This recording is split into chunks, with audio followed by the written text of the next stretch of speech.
నమస్తే welcome to KR TV నేను మీ క్రాంతి ఇవాళ మనతో ఉన్నటువంటి special guest pastor Kiran Paul గారు ఉన్నారు ముందుగా వెల్కమ్ చేద్దాం అన్న నమస్తే నమస్తే బ్రదర్ బాగున్నారా బాగున్నాను బ్రదర్ ఓకే ఎట్లా నడుస్తూ ఉంది మీ ప్రకటనలు ప్రవచనాలు ఎట్లా నడుస్తూ ఉన్నాయి దేశ క్షేమం కొరకు క్రైస్తవ క్షేమం కొరకు ప్రజాక్షేమం కొరకు ఏం చేయాలో మ్యాక్సిమం ప్రయత్నం చేస్తున్నాను సాధ్యమైనంత సహనంగా ఓపికగా ముందుకు వెళ్తున్నాను రైట్ మీరు చేసేటటువంటి వ్యాఖ్యలు లేకపోతే ప్రవచనాలు అనొచ్చా మనకు హైందవ సమాజంలో బోధని ప్రవచనం అని అంటారు ప్రవచనకర్తలు అంటారు సో క్రైస్తవ సమాజంలో బోధ అంటారు బోధ ఓకే మీరు బోధకులు రైట్ మీరు బోధించేటివన్నీ మంచివేనా ఖచ్చితంగా మంచివి మాత్రమే బోధించాలి మంచివి మాత్రమే బోధించాలి చెడ్డవి బోధించాలి మీరు చెడ్డవేమిటో స్పృహ కలిగించాలి చెడ్డవి అనేటివి బైబిల్లో ఉన్నవా లేవా బైబిల్లో చెడ్డవాటిని కూర్చిన స్పృహ కలిగించడానికి జరిగిన చరిత్ర ఉంది చెడ్డవి ఉన్నాయా లేవా అది నా లేవు చెడ్డవి ఉండవు జరిగిన చరిత్ర ఉంటుంది చెడ్డవి ఉండవు జరిగిన చరిత్ర ఉంటుంది జరిగిన చరిత్రనే చెడ్డదైతే జరిగిన చరిత్రలో చెడు ఉంటే ఆ చెడును మనకు చూపిస్తుంది బైబిల్ ఇలా చేయొద్దు అని అది చెడే ఓకే ఆ చెడు అంశాల మీద మనం ఇంటర్వ్యూలో మాట్లాడుకుందాం రైట్ ముందుగా జై శ్రీరామ్ కిరణ్ పాల్ గారు ఇలాంటి ఒక నినాదం మీద ఇప్పుడు జరుగుతున్నటువంటి వివాదాన్ని నేను చూశాను గమనించాను వాస్తవానికి ఇంకొంచెం వివేకంగా అంటే నాకంటే ముందు స్పందించిన సహోదరులు వారి ఆలోచన విధానం మంచిదే కానీ ఇంకొంచెం వాస్తవంగా అర్థమయ్యేటట్లు చేయాల్సి వస్తే మనం అసలు ఈ నినాదానికే కేవలం పలకరించుకోవడానికి మిమ్మల్ని గౌరవించడానికి నన్ను గౌరవించడానికి మీరు పలికే మాటల్ని మీరు ప్రైజ్లాడ్ అనద్దు నేను జై శ్రీరామ్ అనను మరి ఏం చేద్దామంటే భారతదేశానికి ఒక పద్ధతి నేర్పించారు నమస్కారానికి ప్రతి నమస్కారం సంస్కారం అని సో విష్ చేసుకోవడానికైతే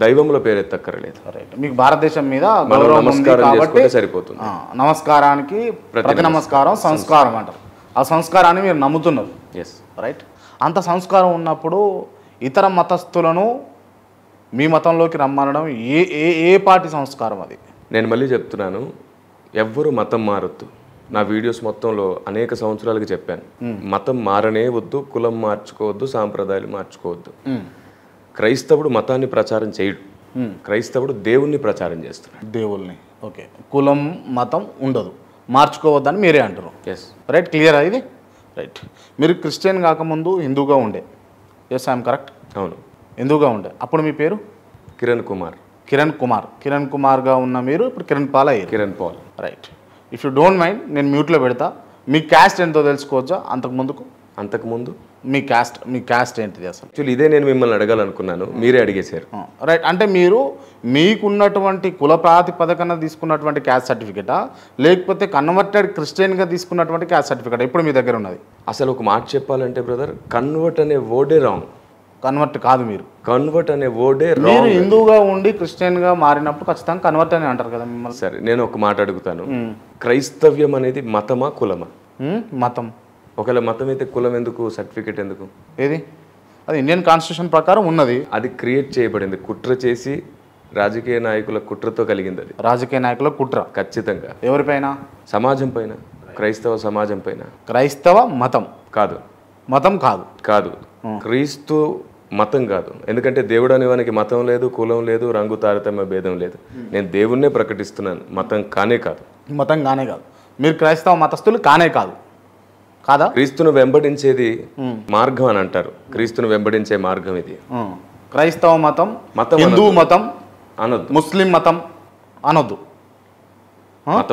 మతం అనొద్దు మరి ఏమన్నా ఎందుకంటే ఆ పదం వల్లే వివాదం వస్తుంది కాబట్టి క్రైస్తవ మార్గం హిందూ మార్గం ముస్లిం మార్గం అనండి రైట్ మన భారతదేశంలో మత స్వేచ్ఛపు హక్కు ఉంది కాబట్టి ఇవాళ మీరు కిరణ్ కుమార్గా ఉన్న మీరు కిరణ్ పాల్ అయ్యారు అంటే అది మతంలోకి పరిగణలోకి తీసుకొని కదా మీకు ఆ స్వేచ్ఛ వచ్చింది అవును మరి అట్లాంటప్పుడు రాజ్యాంగ పరంగా అది మతం కాదని మీరు ఎట్లా డిక్లేర్ చేస్తారు నేను అదే చెప్తున్నాను ఏమిటంటే ఏది మనుగడలో ఉందో ఏ పదం మనుగడలో ఉందో ఆ పదాన్ని అర్థం చేసుకోవడానికి వాడబడింది నేను చెబుతుంది ఏమిటంటే అర్థం అవ్వడానికి కావలసిన మాట చెప్తున్నాను మతం అనే పేరుతో గొడవ అయితే అసలు ఆ పదమే పక్కన పెడదాం ఎందుకంటే దేవునికి మతం లేదు దేవునికి మతం లేదని తెలిసి కూడా మనం మతాన్ని ఆపాదిస్తుంటాం మతాన్ని సింపుల్ క్వశ్చన్ క్రాంతి గారు మీ ద్వారా నేను కోర్టులకి రాజకీయ నాయకులకి, యావత్ భారతదేశాన్ని అడుగుతున్నాను. క్రైస్తవ్యం మతమా కులమా అని అడిగితే అందరు మతమే అంటారు కదా, మరి కులం సర్టిఫికెట్ దగ్గర ఎందుకు ఇబ్బంది పెడుతున్నారు కులం కానప్పుడు? దీనికి ఆన్సర్ ఏమిటి? అసలు న్యాయంగా ఆలోచిస్తే, ధర్మంగా ఆలోచిస్తే సింపుల్గా అర్థమైపోతుంది. మతం అన్నప్పుడు మతంగానే చూడండి, కులం అంటే కులంగానే చూడండి. రెండు కలిపి చేస్తే అది కుట్ర అంటారు. కావాలని చేస్తున్న కుట్ర. నేను మాత్రం ఇప్పటి వరకు భారతదేశ పౌరుడిగా నేను పొందవలసినటువంటి ఏ మేలు కూడా గవర్నమెంట్ నుంచి పొందట్లేదు. మీరు ఎన్పీ కూడా సర్టిఫికెట్ పెట్టి ఏమీ పొందట్లేదు. ఎన్పీ కూడా తీసుకోవట్లేదు మీరు? లేదు. మీ గవర్నమెంటే మీకు ఇండియన్ కాన్స్టిట్యూషన్, ఇండియన్ గవర్నమెంటే మిమ్మల్ని ఉండనిస్తుంది కదా, మీరు క్రైస్తవంలోకి పోయినా కూడా. అరే అది హక్కుగా ఉంటున్నాను. నేను అనేది ఏంటంటే గవర్నమెంట్ కొన్ని ఇస్తుంది కదా ఈ పాలసీస్ ద్వారా, ఈ సర్టిఫికెట్ ద్వారా పెట్టేసి ఉద్యోగాలు సంపాదించుకోవడం గురించి మీరు ఏదైతే అడుగుతున్నారో ఈరోజు క్రైస్తవ వ్యతిరేకులు, నేను స్వయంగా నా కుటుంబంలో నా తోటి వాళ్ళలో చాలామంది అలాంటి మేలు పొందట్లేదు. Right, okay. క్రైస్తవులుగానే బ్రతుకుతున్నాం. మీకు భారతదేశం అంటే గౌరవం ఉందా? ఖచ్చితంగా గౌరవం ఉంది, అమితమైన ప్రేమ ఉంది. ఎందుకంటే భారత్ మాతాకి జై అని అనగలుగుతారా? ఖచ్చితంగా అంటాను. భారత్ మాతాకి జై. భారత్ మాతాకి జై అనాల్సిందే. భారత్ మాతాకి జై ఎందుకంటున్నాను కూడా చెప్తాను. అనండి మీరు ఫస్ట్. భారత్ మాతాకి జై, భారత్ మాతాకి జై, భారత్ మాతాకి జై, భారత్ మహాన్ నేను అంటాను. రైట్, మీరు జనగణమన పాడగలుగుతారా? నేను అదే చెప్తున్నాను క్రాంతి గారు. భారత్ మాతాకి జై అని నేను ఎందుకన్నానో ఒక వివరణ ఇస్తాను. ఎందుకంటే ఇట్లాంటి దాన్ని కూడా వివాదం చేస్తారేమో అని ఒక ఆలోచన, అంతే. అర్థం చేసుకోకపోతే ప్రతిదీ వివాదమే. అంటే మీరు ప్రతిదీ వివరణ ఎందుకు ఇవ్వాలనుకుంటారు? ఎందుకంటే వివరణ లేని దాని ద్వారానే సమాజం ఇన్ని రకాలుగా విచ్ఛిన్నం. ఇప్పుడు ఈ వివరణలో ఒక ఉదాహరణ కూడా ఉంటుంది. లేదు, ఉదాహరణ కాదు, ఉదాహరణ ఉండదు, వివరణ ఇస్తాను. రైట్, చెప్పండి. ఏంటంటే భారత మాత అనే ప్రస్తావనకు వస్తే స్వతంత్ర పోరాట సమయంలో ఈ భారత మాత అనే ప్రస్తావన వచ్చింది, అంతకుముందు లేదు. దేశం శ్రమ పడుతుంది, నా తల్లి బాధపడుతుంది, నా చెల్లి బాధపడుతుంది అనే ప్రస్తావన తీసుకొచ్చేసి ఈ భారత్ మాత అనే ప్రస్తావన తీసుకొచ్చారు. భారత్ మాత అంటే ఒక దేవత కాదు. భారత్ మాత అంటే మన చెల్లి, మన అక్క, మన అమ్మ, మనమే, మన కుటుంబాన్నే భారత్ మాత అన్నారు. సో శ్రమించి ప్రయాసపడి కన్నీళ్లతో రక్తాన్ని ఓర్చిన వాళ్ళందరినీ భారత మాతగానే పోల్చారు. మరి నా చెల్లికి, నా తల్లికి, నా అక్కకి, నా కుటుంబానికి, మన కుటుంబానికి జై కొట్టాల్సి వస్తే ఎందుకు ఆలోచన? ఇక్కడ దేవత ప్రస్తావన లేదు, నా దేశాన్ని తల్లితో పోల్చారు. ఓకే, అంటే ఒకవేళ దేవత అనే ప్రస్తావన ఉంటే మీరు జై కొట్టరు? కొట్టను. దేవత ప్రస్తావన ఉంటే కొట్టను. Right, okay. అంటే మీరు కేవలం క్రైస్తవ్యాన్ని, క్రైస్తవ మతాన్ని మాత్రమే నమ్ముతారు, ఇతర మతాలను నమ్మరు? అది కాదు, నేను అదే చెప్తున్నాను, వివరణ అందుకే అవసరం. నేనేమంటున్నానంటే భారత మాత అనే ప్రస్తావన మన కుటుంబాలకు ఇవ్వబడింది, దేశాన్ని తల్లితో పోల్చబడింది. తల్లికి జై కొట్టడం మన తప్పు కానే కాదు. కాదు. రైట్, ఓకే, ఇది క్లియర్. మీరు హిందూ మతాన్ని నమ్ముతారా? హిందూ దేవులను, హిందూ మతాన్ని నమ్ముతారా? ఇప్పుడు నమ్మడం అనే విషయానికి వస్తే నేను సార్ నువ్వు నమ్ముతారా లేదా? ఫస్ట్ ఆన్సర్ చెప్పిన తర్వాత మీకు వివరణ ఇచ్చే టైం ఇస్తే మీరు వివరణ ఇవ్వండి. ఇదే క్రాంతి గారు, మొత్తం ఉన్నటువంటి సమాజంలో ఎస్ఆర్ నో దగ్గరే మొత్తం అంతా. నేను ఏమంటున్నా మీరు చెప్పండి.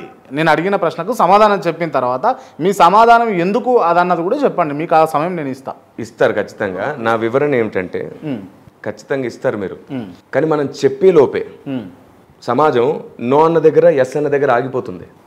నేను అదే చెప్తున్నాను, మీకు నాకు ఈ భూమి మీద అందరికీ ఒకే ఒక్క దేవుడు ఉన్నాడు, ఆయన నజరేయుడైన యేసుగా నేను గుర్తించాను. అంతే. పరిశోధనలోను, ప్రార్థనలోను, వ్యక్తిగత అనుభవంలోను నేను అనుభవించాను. ఒక్కడే దేవుడు, నేను ఆయన్ని నమ్ముతున్నాను. మరి హైందవ్యం పట్ల మీకున్న అభిప్రాయం ఏమిటని మీరు నన్ను అడిగితే నేనేమంటానంటే హైందవ్యం పట్ల నాకున్న అభిప్రాయం ఏమిటంటే సత్యాన్ని వెతకడానికి ప్రయాస చేసింది హైందవ్యం. అందుకే అసతోమ సద్గమయ బృహదారణ్యోపనిషత్తులో యాజ్ఞవల్క మహర్షి చేసిన ప్రార్థన స్కూల్స్లో, కాలేజెస్లో మనకు నేర్పిస్తారు. నా దేశం సత్యాన్ని వెతికింది. అసతోమ సద్గమయ అంటే అయ్యా మేము అసత్యంలో ఉన్నాం, మాకు సత్యం కావాలి. తమసోమ జ్యోతిర్గమయ, తమసు అంటే చీకటి, మేము చీకట్లో ఉన్నాం, మాకు వెలుగు కావాలి. మృత్యోర్మ అమృతంగమయ, మేము మరణంలో ఉన్నాం, మాకు జీవం కావాలి. సో నా దేశం ఇది వెతికింది, సత్యాన్ని వెతికింది, వెలుగును వెతికింది, జీవాన్ని వెతికింది. సత్యాన్వేషి నా దేశం. సో సత్యాన్వేషి అయినా సరే దొరికిన సత్యాన్ని గుర్తించలేకపోతుంది. నేనే సత్యమును అన్న క్రీస్తును గుర్తించట్లేదు. నేను చెప్తున్నాను, ప్రామాణిక ప్రతి గ్రంథములో ప్రపంచంలో ఇది మాకు ప్రామాణికం అని ఎవరెవరైతే నమ్ముతున్నారో వారి గ్రంథాలలోనే ఒక్కడే ఉన్న దేవుని గుర్తించడానికి గుర్తులు ఉన్నాయి. అందుకు నేను ప్రపంచమంతటి నిజదేవుని ముద్ర అనే పుస్తకం రాశాను. రైట్, ఇప్పుడు ఒక్కడే దేవుడు అని చెప్పేసి మీరు అంటా ఉన్నారు కదా, ఒక్కడే దేవుడు అంటున్న నజరీయుడైనటువంటి యేసుకు సంబంధించినటువంటి ఆనవాళ్ళు ఇండియాలో భారతదేశంలో ఉన్నాయా? ఉన్నాయా? మీరు ఆర్కియలాజికల్గా అడుగుతున్నారా, అంటే చారిత్రాత్మకంగా అడుగుతున్నారా? చారిత్రాత్మకంగా ఫిజికల్గా కూడా మాకు కావాలి, చూపించాలి మీరు. ఆయన కట్టుకున్నటువంటి కండువ కావచ్చు, లేకపోతే చెల్ల కావచ్చు, ఇంకేదైనా ఉంటే. సరే, మీకు ఒక విషయం అడుగుతాను నేను. దేవుణ్ణి గుర్తించడానికి వస్తువులను వెతికే ప్రయత్నం చేసిన ఏ సమాజమైనా ఎప్పటికీ దేవుణ్ణి తెలుసుకోలేదు. అందుకే నేను చెప్తున్నాను, దేవుణ్ణి గుర్తించడానికి జ్ఞానం ఉంది. జ్ఞానం ఉంది దేవుణ్ణి గుర్తించడానికి. మన ఋషులు దేవుణ్ణి వెతికినప్పుడు దేవుడు వారికి ప్రత్యక్షమైనట్లుగాను ఆయన వెలుగుగా ప్రత్యక్షపరుచుకున్నాడంట. బైబిల్ కూడా దేవుని వెలుగు అంటుంది. ఆయన వెలుగుగా ప్రత్యక్షం అవడమే కాదు, ఆయన్ని గుర్తించడానికి కొన్ని గుర్తులు ఇచ్చాడు. ఆ గుర్తుల్లో 2 నేను మీకు చెప్తాను. ఏం గుర్తులు? ఒకటి, అశ్వమేధ యజ్ఞం ప్రస్తావన చేస్తున్నప్పుడు, అజామేధ యజ్ఞం ప్రస్తావన చేస్తున్నప్పుడు, నేను ఇలాగూ భూమి మీదకి వచ్చి మీ కొరకు మరణించి తిరిగి లేస్తాను అని చెప్పాడు ఆయన గుర్తుగా. నేను ఒకటే క్వశ్చన్ అడుగుతున్నాను మీ ద్వారా, క్రైస్తవ్యాన్ని తప్పుబట్టి క్రైస్తవ్యాన్ని దూషిస్తున్న అన్నదమ్ములు అందరిని అడుగుతున్నాను. అశ్వమేధ యజ్ఞంలో అశ్వం పైన ముళ్ళ కంచెను ఎందుకు పెట్టారు? అజామేధ యజ్ఞంలో, అజ అంటే మేక తలకి ముళ్ళ కంచె ఎందుకు పెట్టారు? తర్వాత ప్రతిష్ఠింపబడ్డ స్తంభానికి ఈ పశువుని, వధింపబడే పశువుని కట్టాలి అనే నియమం ఎందుకు ఉండింది? అదే నియమం బైబిల్ కాబట్టి పెట్టింది కావచ్చు. ఇప్పుడు పశువును కట్టేయపోతే ఉరుకుతుంది కదా వధించేటప్పుడు. కాదు, ఎక్కడైనా కట్టొచ్చు. వీళ్ళు ముందు ప్రతిష్ఠింపబడి ఒక స్తంభాన్ని పెట్టాలంట, ప్రతిష్ఠిత స్తంభానికి కట్టాలంట. అంటే దానికి మీరేం చెప్పదలుచుకున్నారు? అలాగే అది ఒక సిలువ అని చెప్తారా మీరు? As it is. ఖచ్చితంగా ఆనాటి దినాల్లో వారు దాన్ని అలాగే గుర్తించారు, అదే దర్శించారు. లేకపోతే అశ్వమేధ యజ్ఞంలో అశ్వం పైన ముళ్ళకంచె ఎందుకు? అజయమేధ యజ్ఞంలో ఆ పశువు పైన ముళ్ళకంచె ఎందుకు? తర్వాత దాన్ని పొడవడం ఎందుకు? ఎముక విరగకుండా చంపాలని ఉంది వేదాల్లో, అదెందుకు? వీటి మీద నేను ఆల్రెడీ చాలా సందేశాలు చేశాను, 100 వీడియోస్ ఉన్నాయి. స్పృహ కలిగించే ప్రయత్నం చేస్తున్నాం. ఏవండి, మన పెద్దలు వెతికిన దేవుడు ఈయననే. అలాగని చెప్పి నేను వేదాల్లో క్రీస్తున్నాడని చెప్పట్లా. ఎవరైతే ఈ భూమి మీదకి మానవాళి కోసం వస్తాడో ఆయన గుర్తులు ఉన్నాయి, మొత్తం అన్ని గ్రంథాల్లో ఉన్నాయి. నేను చూపిస్తాను. ఇది కనీస గౌరవ మర్యాద లేని సంస్కారం చూపించని వారితో నేను కూర్చోను. రైట్. ఇప్పుడు శ్రీరాముడు దేవుడా కాదా? కాదు. శ్రీరాముడు దేవుడా కాదా? కాదు. శ్రీరాముడు దేవుడా కాదా? మీరు ఎన్నిసార్లు అడిగినా నా జవాబు ఒకటే, శ్రీరాముడు దేవుడు కాదు. ఓకే. శ్రీరాముడు భారతదేశంలో ఉండేనా లేకుండేనా? ఉన్నాడు. ఉండే. అంటే నేను అనేది ఏంటంటే, ఈ రామాయణం ప్రకారంగా శ్రీరాముడు భారతదేశంలోనే ఉన్నాడని చెప్తున్నారు. భారతదేశంలో శ్రీరాముడు సంచరించిండు, శ్రీలంక. రామాయణం నిజమే అని మీరు నమ్ముతారా? లేదు, దాంట్లో చాలా డౌట్స్ ఉన్నాయి. సరే, రామాయణం జరిగింది అని అంటే ఒక్క వర్డ్లో జరిగిందా జరగలేదా? అదే చెప్తున్నా. మీ ఉద్దేశం? మన పెద్దలు పురాణాలను చాలా వరకు ఫిగరేటివ్గా మెన్షన్ చేస్తూ వచ్చారు. ఒకటి ఉంటే దాన్ని 10గా అర్థమయ్యేటట్లు చేయడానికి. అంటే స్పిరిచువల్ వార్ఫేర్లో ఎలా ఉంటుందంటే, కొన్ని రియల్గా జరగకపోయినా సరే ఒక ఉపమానం చెప్పేసి దాని ద్వారా మనం ఒకటి నేర్చుకోవాలనే తపన కలిగించారు. Okay, right. ఇది పక్కన పెడితే యేసుక్రీస్తు దేవుడు అని మీరు ఎందుకు నమ్ముతారు? అదే చెప్పాను నేను ఇప్పటిదాకా. ఎందుకు నమ్ముతారు? అన్ని గ్రంథాలలో రాబోతున్న వాని గుర్తులు ఉన్నాయి. సహస్రనామాలు మీకు తెలుసు కదా, అందులో శ్రీ బ్రహ్మపుత్రాయ నమః అన్నారు, శ్రీ కన్యసుతాయ నమః అని అన్నారు. అంటే బ్రహ్మకు పుట్టువాడు అంటే తండ్రికి పుట్టువాడు అని అర్థం. ఇది అధర్వణ వేదంలో కూడా ఉంది. నేను దీనికి చాలా ఆధారాలు చెప్పాను. కన్యసుతాయ నమః అని అన్నారు, పంచగాయాయ నమః అన్నారు. ఆయన దేవునికి పుట్టాలంట, కన్యకకు పుట్టాలంట, పంచగాయాలు పొందాలంట. ఆయన వలన మనం మృత్యువుని జయిస్తామంట. ఇది శుక్లయజుర్వేదంలో కూడా ఉంది. సరే, వేదాల గురించి పక్కన పెడితే నేను అడిగేది ఏంటి అంటే, యేసుక్రీస్తు భూమి మీదకి వచ్చాడు, యేసుక్రీస్తు ఉన్నాడు అని మీరు ఎందుకు నమ్ముతున్నారు? బైబిల్ చాలా స్పష్టంగా చెప్పి. బైబిల్ ఎవరు రాశారు? ప్రవక్తలు రాశారు. 40 మంది ప్రవక్తలు రాశారు. రైట్. వాళ్ళు ఊహించి రాయలేదు అన్నదానికి మీ దగ్గర ఏమన్నా ఆధారం ఉందా? బలమైన ఆధారం ఉంది. ఊహించి రాయలేదు. ఇప్పుడు రామాయణం ఏమో ఊహించి రాసిర్రు, బైబిల్ ఏమో ఊహించి రాయలేదు అంటారు. దానికి వివరణ ఇస్తాను నేను. రామాయణము ఊహించి రాశారు అని నేను అనలేదు. రామాయణంలోనే పెద్దల మాట ప్రస్తావిస్తూ, ఇది ఎలా అంటే వివరణ కోసం. ఇప్పుడు ఏనుగు చెరువులోకి వెళ్ళింది, ముసలి ఏనుగును పట్టుకుంది. దీని గురించి మాట్లాడుతూ ఏమన్నారంటే స్పిరిచువల్ వార్ఫేర్. అది రియల్గా జరగల, కానీ దాన్ని ఒక ఊహతోనే, ఆత్మీయ అంతరార్థంతో, బైబిల్లో కూడా ఉపమానాలు ఉన్నాయి. దాన్ని ఊహ అనొద్దు, ఉపమానం అనాలి. నేను అదే అంట, కల్పితం అనే వర్డ్ కంటే కూడా జీవన శైలిలో మన విధానం కోసం ప్రస్తావిస్తున్నాను నేను. ఫర్ ఎగ్జాంపుల్, ఈ తాబేలు కుందేలు, తాబేలే గెలిచింది, కుందేలు ఓడిపోయింది. నిజంగా ఎప్పటికీ అది జరగదు. కానీ ఒక స్పృహ కోసం మనకి ఇచ్చారు ఏమిటంటే నీలో ఉన్న జ్ఞానాన్ని బట్టో బలాన్ని బట్టో గర్విస్తే నీకంటే బలహీనుడు నిన్ను గెలుస్తాడని ఒక పాఠం. ఇలాంటి ఎన్నో ఆత్మీయ పాఠాల కోసం పెద్దలు ప్రస్తావిస్తూ వచ్చారు. జరగని వాటిని కూడా ఒకదాన్ని బట్టి ఇంకొకటి వివరిస్తూ వచ్చారు. అందులో భాగంగా రామాయణం జరిగింది అని అంటారు. మీరే చెప్పండి, హనుమంతుని చెమట బిందువుల వల్ల హనుమంతునికి ఒక పుత్రుని కనింది ఎవరు? మొసలి. నిజమేనా? చెమట బిందువుల ద్వారా ఎట్లా పుడతారు అని అడిగితే ఈ క్రైస్తవ్యాన్ని వ్యతిరేకిస్తున్న వారు ఏం జవాబు చెప్తారంటే ఏదో ఒక కారణం చెప్తారు, దానికి ఆత్మీయార్థం ఉంది అని. యేసుక్రీస్తు ఎట్లా పుట్టిండండి? పరిశుద్ధాత్ముని వలన కన్యక గర్భవతి అయింది. కన్యసుతాయ నమః కన్య గర్భవతి అయింది. కన్య గర్భవతి ఎట్లయితుంది? అదే కదా, ఆత్మ ద్వారా దేవుని కార్యం అది. అది సాధ్యమవుతుందా? ఇప్పుడు నేనే అడుగుతున్నాను, కన్యసుతాయ నమః అని ఎందుకు పెట్టుకున్నారు? అది ఎట్లా సాధ్యమైంది? ఇది అట్లాగే సార్. ఈ వర్డ్స్ పక్కన పెట్టండి, నేను అడిగింది చెప్పండి. మీరు అంటున్నటువంటి కన్యకు గర్భం అయ్యి గర్భం నుంచి మళ్ళీ గర్భం దాల్చిన తర్వాత యేసుక్రీస్తు రావడం సాధ్యమా? కర్ణుడు ఎలా పుట్టాడు? నేను అడిగేది యేసుక్రీస్తు గురించి అడుగుతున్నా. అదే నేను అనేది ఏంటంటే, కన్యక గర్భవతి అయి కుమారుని కనిందని నమ్మకపోతే నేను అడిగే ప్రశ్న అది, కర్ణుడు ఎలా పుట్టాడని. కొంత సరే, నమ్మకపోతే సరే. మీరు అసలు పుట్టలేదు అని అంటారు, రామాయణం జరగలేదు, ఇతర దేవుళ్ళు లేరు, బ్రహ్మ లేడు, విష్ణువు లేడు, రాముడు లేడు అంటారు కదా. మీరు దీని నుంచి మళ్ళీ ఎందుకు ఎగ్జాంపుల్గా తీసుకుంటారు? నేను అదే చెప్తున్నాను, వాళ్ళు లేరు అని మా నోటితో మేము పలకట్లేదు. మేము ఏమంటున్నామంటే ఒక్కడే ఉన్నాడు. రైట్, ఒక్కడే ఉన్నాడు కదా, ఆ ఒక్కడనే గుర్తించండి. రైట్, ఆ ఒక్కడే ఉన్నాడు. సరే, బ్రహ్మదేవుడా? బ్రహ్మ అనే మాటకు అర్థాన్ని బ్రహ్మదేవుడా నేను అడిగేది చెప్పండి సార్. సృష్టికర్త అని అర్థం. ఆయన ఉన్నాడు, సృష్టికర్త ఉన్నాడు. బ్రహ్మ ఉన్నాడా? అదే చెప్తున్నాను. సరే, శివుడు ఉన్నాడా? చెప్పండి. శివుడు, బ్రహ్మ, విష్ణువు ఇదంతా కూడా మన అదే చెప్తున్నాను. బైబిల్ గ్రంథంలో ఒక మాట ఉంది, సృష్టికర్త ఉన్నాడు, పరిపాలకుడై ఉన్నాడు, తోడై ఉండేవాడు ఉన్నాడు, తండ్రి, కుమారుడు, పరిశుద్ధాత్ముడు. రైట్, అంటే దేవుళ్ళు ఉన్నారు. బట్ ఏందనంటే ఆ దేవుళ్ళందరినీ మీరు యేసు రూపంలో మీరు పొలుచుకుంటారు, మొక్కుకుంటారు, పూజిస్తారు. హిందువులు కృష్ణుడు, లేకపోతే శివుడు, లేకపోతే రాముడు, లేకపోతే వెంకటేశ్వర స్వామి, నరసింహస్వామి రూపంలో కొలుచుకుంటారు, అంతే. కానీ ఒకటి చెప్తున్నాను వినండి, ఏ పేరు పోల్చినా ఆయనే రాడు. ఎందుకంటే శుక్లయజుర్వేదం చెప్పింది ఆయనకు ఒకటే, ఆయన ఒక్కడే.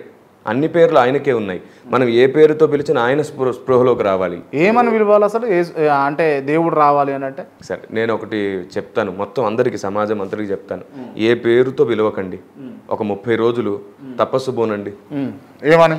ఏ చర్చికి వెళ్ళొద్దు, గుడికి వెళ్ళొద్దు, మసీదుకి వెళ్ళొద్దు, అసలు ఏ పేరు పిలవకండి. సృష్టిని చేసిన దేవుడా, మనుషుల్ని చేసిన దేవుడా, మీరెవరు అని అడగండి. ఓ నెల రోజులు యథార్థంగా అడిగితే ఎవరు సృష్టికర్తో ఆయనే వస్తాడు, ఆయన ప్లేస్లో ఇంకెవరు రారు. రావడం కుదరదు. మన మనసుకి యథార్థత అనే ఓ కోట నిర్మించబడితే చాలు, ఆయనే వస్తాడు. మీకు అనిపించండి అట్లా? నా చిన్న వయసులో నేను ఆయన స్వరం వినే రక్షించబడ్డాను. నాకు సువార్తికుడు సువార్త చెప్తే నేను తెలుసుకోలేదు. నా పసితనంలో విపరీతమైన వేదనలో నా జీవితం ఉన్నప్పుడు ఆయన స్వరం నేను డైరెక్ట్ గా విన్నాను. ఎట్లా? ఏమని పిలిచాడు? పేరు పెట్టే పిలిచాడు. కిరణ్ కుమార్ అని పిలిచాడు, కిరణ్ పాల్ అని పిలిచాడు. పేరు పెట్టే పిలిచాడు. కిరణ్ కుమారా, కిరణ్ పాలా? అలా కాదు, కిరణ్ అనే పిలిచాడు. కిరణ్ అని పిలిచాడు. కిరణ్ అనే పిలిచాడు. పాల్ ఎందుకు పిలవలేదు, కుమార్ అని ఎందుకు పిలవలేదు? ఇప్పుడు ముద్దు పేరుతో మనం మన పిల్లల్ని పిలిచినప్పుడు మొత్తం పేరుతో ఎందుకు పిలిచలేదని అడిగితే ఏం చెప్తాం? ప్రేమ. అది ప్రేమతో. ప్రేమ ఎప్పుడు కూడా కొంచెం పిలిచినా ఎక్కువ పిలిచినా ప్రేమ ఎప్పుడు గొప్పగా. Right, okay. ఏమని పిలిచాడు మిమ్మల్ని యేసుక్రీస్తు? బూది గంతముల నుండి దాని కొనల నుండి పిలుచుకుని వాడా నీవు నా సేవకుడు. రైట్, అంటే యేసుక్రీస్తుకు తెలుగు వస్తుంది. దేవుడికి అన్ని భాషలు వస్తాయి, ఎందుకంటే భాషల్ని క్రియేట్ చేసి. అన్ని భాషలు ఎట్లా వస్తాయి? ఇంగ్లీష్ కూడా మాట్లాడగలుగుతారా దేవుడు? మీరు నమ్ముతారా దేవుడు సర్వశక్తిమంతుడని? దేవుడికి అన్ని శక్తులు ఉంటాయి. మేము నమ్మే దేవునికి అయితే అదే జవాబు. That's it. అన్ని శక్తులు ఉంటాయి, లాంగ్వేజ్లు కూడా వస్తాయి అంటారు. సర్వశక్తిమంతుడు, అన్ని వస్తాయి, అన్ని లాంగ్వేజ్లు కూడా వస్తాయి. అసలు లాంగ్వేజెస్ క్రియేటే ఆయన చేసాడు. లాంగ్వేజ్లు, ఈ వర్బ్స్, ప్రోవర్బ్స్, ఎవ్రీథింగ్, ఇవన్నీ, గ్రామర్ అంతా. జ్ఞానం మనిషికి ఇచ్చింది ఆయన. తెలుగు, హిందీ, ఇంగ్లీష్, తమిళ్, మరాఠీ, కన్నడ అంతా. ఎందుకంటే మానవులు సృష్టించింది ఆయనే కదా. ఇవన్నీ ఎందుకు క్రియేట్ చేసిండు దేవుడు? ఒకటే భాష పెట్టి, ఒకటే వ్యవస్థ పెట్టి, ఒకటే మతం పెట్టుంటే అయిపోతుండే కదా మరి. అందుకే క్రైస్తవ్యాన్ని అర్థం చేసుకుని దానికి అన్నిటికీ ఆధారం బైబిల్ గ్రంథంలో ఉంది. మొత్తం అన్నిటికీ ఆధారం ఉంది. భాషల నిర్మాణం వెనకాల దేవుని మహాసంకల్పం ఒక పుస్తకం రాస్తున్నాను నేను. అది తొందరలో రిలీజ్ చేస్తాను. దాదాపుకి ఇప్పటికి చాలా పుస్తకాలు రాశాను. నాకంటే ముందు ఇలాంటి అనేక సంగతులు చెప్పిన మహానుభావులు ఉన్నారు, కానీ ఇంకొంచెం స్పష్టమైన వివరణ ఇవ్వడానికి ఇంకొంచెం బెస్ట్ మెథడ్లోకి వెళ్తున్నాను నేను. కిరణ్ పాల్ గారు, మీరు చిన్నతనంలో ప్రసాదం తిన్నారా? వినాయకుడి దగ్గర పెట్టిన ప్రసాదం కావచ్చు, లేకపోతే చిన్నతనంలో రక్షణలోనికి రాకముందు. రక్షణలో ఉన్నారు, ఇప్పుడు తింటారా? తినానండి. ఇప్పుడు తినరు. ఎందుకంటే నేను నిష్టలో ఉన్నాను, క్రీస్తు దీక్షలో, క్రీస్తు నిష్టలో ఉన్నాను నేను. ఇప్పుడు మీరు ప్రసాదం తినరు, అంతేనా? క్లియరా? బాప్తిసం ద్వారా నేను సిలువ వేయబడి క్రీస్తు కొరకు బ్రతుకుతున్నాను. ఓకే. ఇప్పుడు నా నిష్టకు ఒకటి అడ్డం. ఏమడ్డం?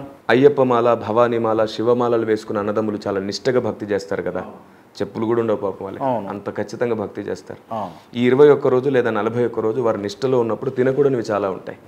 మనం పిలిచి ఎంత ప్రేమతో పెట్టినా, గుడిలో పెట్టినా చికెన్ మటన్ లాంటివి తినరు వాళ్ళు. ఎందుకంటే వాళ్ళకు నిష్ట ఉంది, దాన్ని కాపాడుకోవాలి. బలవంతంగా పెడితే వాడికి శాపం వస్తుంది, వాడి పిల్లలకు శాపం వస్తుంది అనే నమ్మకం ఉంది. బలవంతంగా పెట్టకూడదు, తినకూడదు, పెట్టకూడదు. అలాగే భారతదేశం నిష్టలో ఉన్న వాళ్ళని డిస్టర్బ్ చేయదు, దీక్షలో ఉన్న వాళ్ళని డిస్టర్బ్ చేయదు. అలాంటి సంస్కారం కలిగిన నా దేశంలో నేను నిష్టలో ఉన్నానని చెప్తున్నాను. ఈ నిష్టకి బలిగా అర్పించింది, ఏ రూపం ఉందైనా నైవేద్యంగా సమర్పించింది తినకూడదు. ఓకే. మీ ఇంటికి పిలిచి కారంతో పెట్టిన తృప్తిగా తింటాం. రైట్. మీకు అంటే ఇప్పుడు ఒక 2-3 రోజుల కిందట విజయవాడ, ఆంధ్ర ప్రాంతం మొత్తం కూడా ఫ్లడ్స్ తోటి నిండిపోయింది కదా. రైట్. ఆ విపత్తులో మీరున్నారు, కిరణ్ పాలే ఉన్నాడు స్వయంగా. ఒక దేవుడి దగ్గర వండినటువంటి నైవేద్యము లేకపోతే ప్రసాదము మీకు అవసరం, మీకు ఇచ్చినాం, మీరు తింటారా తినరా అది చెప్పి మరి ఇచ్చినాం. ఇదే ఉంది, ఇక్కడ దొరకలేదు, రైసే దొరకలేదు, మీరు తినక వారం అవుతుంది, తింటారా తినరా? అప్పుడు వాస్తవానికి నేను తినకూడదు. మీరు తింటారా తినరా? అదే నా ప్రశ్న. తినరు. తినను. ఎందుకంటే చావు బతుకుల్లో ఉన్నా కూడా మీరు తినరు. తినను. అదే ప్రయత్నంలో అక్కడ అయ్యప్పమాల, శివమాల, భవానీమాలలు వేసుకున్న వాళ్ళని పెట్టినా తినరు. అంతే రోషం ఉంటుంది భక్తిలో. మీరు అంటే అయ్యప్పమాల వేసుకునేటటువంటి సోదరులు మీలాంటి పాస్టర్లు ఒకటేనా అంటారు? ఇప్పుడు ఒకటి కాదు, నేను నిష్ట గురించి మాట్లాడుతున్నాను. నిష్ట గురించి. ఎందుకంటే వారు 21 రోజే ఉంటారు. స్పెసిఫిక్గా అయ్యప్ప మాల్లో ఉన్నప్పుడు బూతులు మాట్లాడరు, బూతులు చెప్పరు, బూతులు చూడరు, చావుకు కూడా ఎదురెళ్ళరు. ఇతర కార్యక్రమాలకు ఏదైనా పండుగలు, కొన్ని పండుగలు ఉన్నా కూడా వాటి దగ్గర కూడా పోరు వాళ్ళు. అంత నిష్టతోటి, నియమ నిబంధనలతోటి ఉంటారు వాళ్ళు. మీరు కూడా అంతే ఉన్నారా? అలా ఉన్నాం, అలా ఉంటున్నాం. మీరు రోజు అలాగే ఉంటున్నాం. మీరు ఉంటారా? ఎస్. ఒక్కసారి కూడా బూతు మాట్లాడరు. నేను ప్రభుని నమ్ముకొని ఆయనలో రక్షణలోకి వచ్చిన తర్వాత నేనేం బూతులు మాట్లాడు, బూతులు చూడరు. ఎప్పుడో బ్రదర్, నా 8 సంవత్సరాల వయసులో దేవుని స్వరం విన్నాను, 13 సంవత్సరాలకి సేవకు వచ్చాను. ఇంకా బూతులు ఎక్కడివి? లోకంతో నేను గడిపిన సమయమే తక్కువ. సరే మీ గురించి ఇట్లుంటే కొంతమంది పాస్టర్ల ముసుగులో ఆడవాళ్ళతోటి అసభ్యంగా వ్యవహరించరా? 100% నేను చెప్తున్నాను. పాస్టర్స్ అనేవారు అంటే దేవుడు పిలిచి సేవకు వాడుకునే వారి విషయంలో నేను చెప్తున్నాను, కొందరు ఎవరో ఉన్నారని చెప్పి మొత్తం క్రైస్తవ్యానికి పులిమేస్తున్నారు వీళ్ళు. ఒక 3 బట్టో 4 బట్టో మొత్తం క్రైస్తవ్యానికి పులుముతున్నారు. అసలు అక్కడ క్రైస్తవుడు అనే ఓడే వాడకండి. ఏమనాలి మరి? వాళ్ళని ఏమనాలి అంటున్నా? మనిషి తన స్వబుద్ధితో చేస్తున్న తప్పది. క్రైస్తవ్యం చేయమనట్లేదు, చేపించమనట్లేదు. అందుకే నేను ఒక ఎగ్జాంపుల్ కూడా ఇస్తున్నాను. ఏమిటంటే విలేకరు, చాలామంది తప్పు చేసే విలేకర్స్ ఉన్నారు, తప్పుడుగా నడుచుకునే విలేకర్స్ ఉన్నారు, లంచాల కోసమే పనిచేసే విలేకర్స్ ఉన్నారు, ధమ్కి ఇచ్చి కదా తెలంగాణ భాషలో మీకు అర్థమయ్యేటట్టు బెదిరించి వాటి కోసమే ఉండే విలేకర్స్ ఉన్నారు. వాళ్ళని బట్టి విలేకర్స్ అందరు అనకూడదు, ఎందుకంటే యథార్థంగా ప్రాణం కూడా ఇచ్చి సేవ చేసిన విలేకర్స్ ఉన్నారు. జర్నలిజం ఏదైతే ఉందో, విలేకరిజం ఏదైతే ఉందో అది పవిత్రమైంది కానీ మన పెద్దలు భావించారు, ప్రకటించారు. మరి వాళ్ళని బట్టి మొత్తం ఈ విలేకర్స్ అందరు ఇలాగే ఉంటారు. కానీ అంటే నేను ఏమంటున్నా అంటే, మీరు అంటున్న మాట వాస్తవం. నిజంగా ఓ సమస్య పైన మాట్లాడినా లేకపోతే ఏ ఇష్యూ పైన మాట్లాడినా కూడా ఇప్పుడున్న పరిస్థితుల్లో కింద వచ్చేటటువంటి కామెంట్స్ ఏంటి అని అంటే, నువ్వు ఎంత గుంజుతున్న వాళ్ళ నుంచి, ఎంత తీసుకుంటున్న వాళ్ళ నుంచి అంటే స్వయంగా నేను కొన్ని ఇష్యూస్ మీద మాట్లాడినటువంటి అంశాల కింద వచ్చినటువంటి కామెంట్స్ ఇవి. ఎందుకు అని అంటే కొంతమంది తప్పులు చేసిరు కాబట్టి జనాల స్వభావం, జనాలు ఆలోచించే తీరు ఆ విధంగా తయారు చేసిరు. అలా ఆలోచించడానికి కారణం కూడా వాళ్ళే. అట్లాంటప్పుడు దాంట్లో బాధ్యతగా నాకు కూడా ఉంటుంది. అవును వాళ్ళు అట్లా చేసిర్రు అని చెప్పేసి నాకు కూడా ఉంటుంది. దానికి నేను ప్రతిస్పందించి మంచి చెప్పే ప్రయత్నం ప్రజలకు చేయాల్సి ఉంటుంది. ఇప్పుడు మీరు కూడా నేను అంటుంది ఏంటంటే, పాస్టర్లు నిజంగానే ఫ్రాడ్ చేస్తారు, దొంగలు ఉన్నారు, చీటర్స్ ఉన్నారు. అసలు ఆ పాస్టర్స్ అనే వర్డే మెన్షన్ చేయకండి. వాళ్ళు తమ వాళ్ళు పాస్టర్లు కాదనండి. మరి అట్లా చేసిన వాళ్ళు పాస్టర్లే కాదనని మీరు అనండి. నేను అదే చెప్తున్నాను, 2 విషయాలు చెప్తున్నాను. మీరు అనమన్నది కూడా అంటాను, 2 విషయాలు చెప్తున్నాను. దేవుడు పిలవకుండానే సేవకొచ్చి మేము పాస్టర్లు అనుకునే వాళ్ళు చాలామంది ఉన్నారు. దేవుడు పిలిచిన తర్వాత కూడా తమ ఆత్మీయ జీవితంలో పడిపోయే వాళ్ళు చాలామంది ఉన్నారు. వాళ్ళని మీరే అంటారు, అసలు వాడు విలేకరే అనకండి అతన్ని అంటారు మీరు. ఎందుకంటే ఇది పవిత్రమైన వృత్తి, ఏది జ్ఞానమో ఏది న్యాయమో సమాజానికి చూపించే వృత్తి అంటారు. అట్లా అన్నమాట. నేను అదే అంటున్నాను, ఆ వర్డ్ మెన్షన్ చేసి నిందించకండి. ఎందుకంటే నేను చెప్తున్నాను, మీరు రండి నాతో ఉండండి కొన్నాళ్ళు, క్రైస్తవ్యాన్ని వ్యతిరేకిస్తున్న అన్నదమ్ములు అందరినీ నేను స్వాగతిస్తున్నాను. నేను బయటికి మాట్లాడటమే కాదు, ఇంతే ప్రేమ ఉంటుంది నాకు. రైట్. నేను ఇందాక నేను క్లియర్గా అంటా ఎవడైనా తప్పులు చేస్తే మీరు అంటున్నటువంటి జర్నలిజంలో వాడు విలేకరే కాదని చెప్పేసి నేను అదే అంటాను. మీ క్రైస్తవ్యంలో తప్పులు చేసినటువంటి పాస్టర్లు, లేకపోతే ఆడోళ్ళని చెరచబట్టినటువంటి పాస్టర్లను వాళ్ళు మీరు పాస్టర్లు కాదని చెప్పేసి మీరు వాళ్ళని పాస్టర్స్ అనకండి. మీరు కాదనండి, వాళ్ళు పాస్టర్లే కాదని మీరు అనండి అంటున్నారు. నేను అదే చెప్తున్నాను క్రాంతి గారు. ఈ ఆత్మీయ జీవితంలో ఎలా ఉంటుందంటే, కొందరు ఏ పరిస్థితిలో పడిపోయారో, కొందరు ఏ పరిస్థితిలో అవమానింపబడ్డారో, ఏ పరిస్థితిలో తప్పు చేశారో మనకు తెలియదు. ఇక్కడ కొన్నిసార్లు మనం వన్ సైడే చూస్తాం, ఎప్పుడు పురుషుడినే నిందిస్తుంటాం. కానీ కొందరు ఉన్నారు, అందరిని అనట్లా, కొందరు ఉన్నారు కావాలనే ఎరవేసి లొంగ తీసుకొని కరెక్ట్గా వాళ్ళ టైం వచ్చేసరికి వాళ్ళు తప్పుకొని వీళ్ళ మీద నెట్టేస్తుంటారు. బైబిల్ ఉందా ఈ అంశం మీద? యోసేపు జీవితం అది ఉంది. యోసేపు జీవితాన్ని కూడా అలాగే పోతిఫర్ భార్య కరెక్ట్గా టైం ఆమె ఈగో అట్టవగానే మొత్తం యోసేపు మీద తోసేసింది. ఆ దేశమంతా నిందించిన కాలం అతన్ని నిరూపించింది. అందుకే చెప్తున్నాను, ఏది నిజమో ఏది అబద్ధమో టైం నిర్ణయిస్తుంది. అంటే మీ పాస్టర్లకు ప్రతి దాని నుంచి ఎస్కేప్ కావడానికి, బయటపడడానికి బైబిల్ కొన్ని నియమాలు రాసింది. బైబిల్ కొంచెం అంటే దాంట్లో ఉన్న వ్యాఖ్యలను మీరు అనుసరిస్తూ ఇట్లా జరిగింది కదా, ఇది కూడా ఇట్లనే అని తోసిపుచ్చడం కోసం మీరు అది నిరూపణ కింద పెట్టుకుంటారా? నెవర్. మాకు భయం ఉంది, ప్రతిదానికి దేవుడు లెక్క అప్ప చెప్తాడు, ప్రతిదానికి లెక్క అడుగుతాడు దేవుడు. లెక్క అడుగుతాడు. లెక్క దేనికి? మనం చేసే ప్రతి చర్యకు అడుగుతాడు, పాపపుణ్యాలకు అన్నిటికీ ప్రతిదానికి అడుగుతాడు. ఆ భయం ఉంది మాకు. ఏడు అడుగుతాడు? ఎక్కడ అడుగుతాడు? మనం ఎప్పుడైతే ఆయన ముందు నిలబడతామో, నిలబడతారు మీరు? నిలబడరా మీరు ఎప్పుడన్నా? మరణం తర్వాత మన ఆత్మకి నరకమా పరలోకమా అనే ప్రస్తావన వచ్చినప్పుడు దేవుడు లెక్క అడుగుతాడు. రైట్. లెక్క అడుగుతాడు ఖచ్చితంగా. నిమిషానికి ఎంతమంది చచ్చిపోతారు? చాలా మంది చచ్చిపోతారు. రైట్. 1,00,000 మంది చనిపోతారు అనుకుందాం ఒక నిమిషానికి. ప్రపంచం మొత్తం కలుపుకొని 1,00,000 మంది, 1000 నుంచి 1,00,000 మంది చనిపోతారు.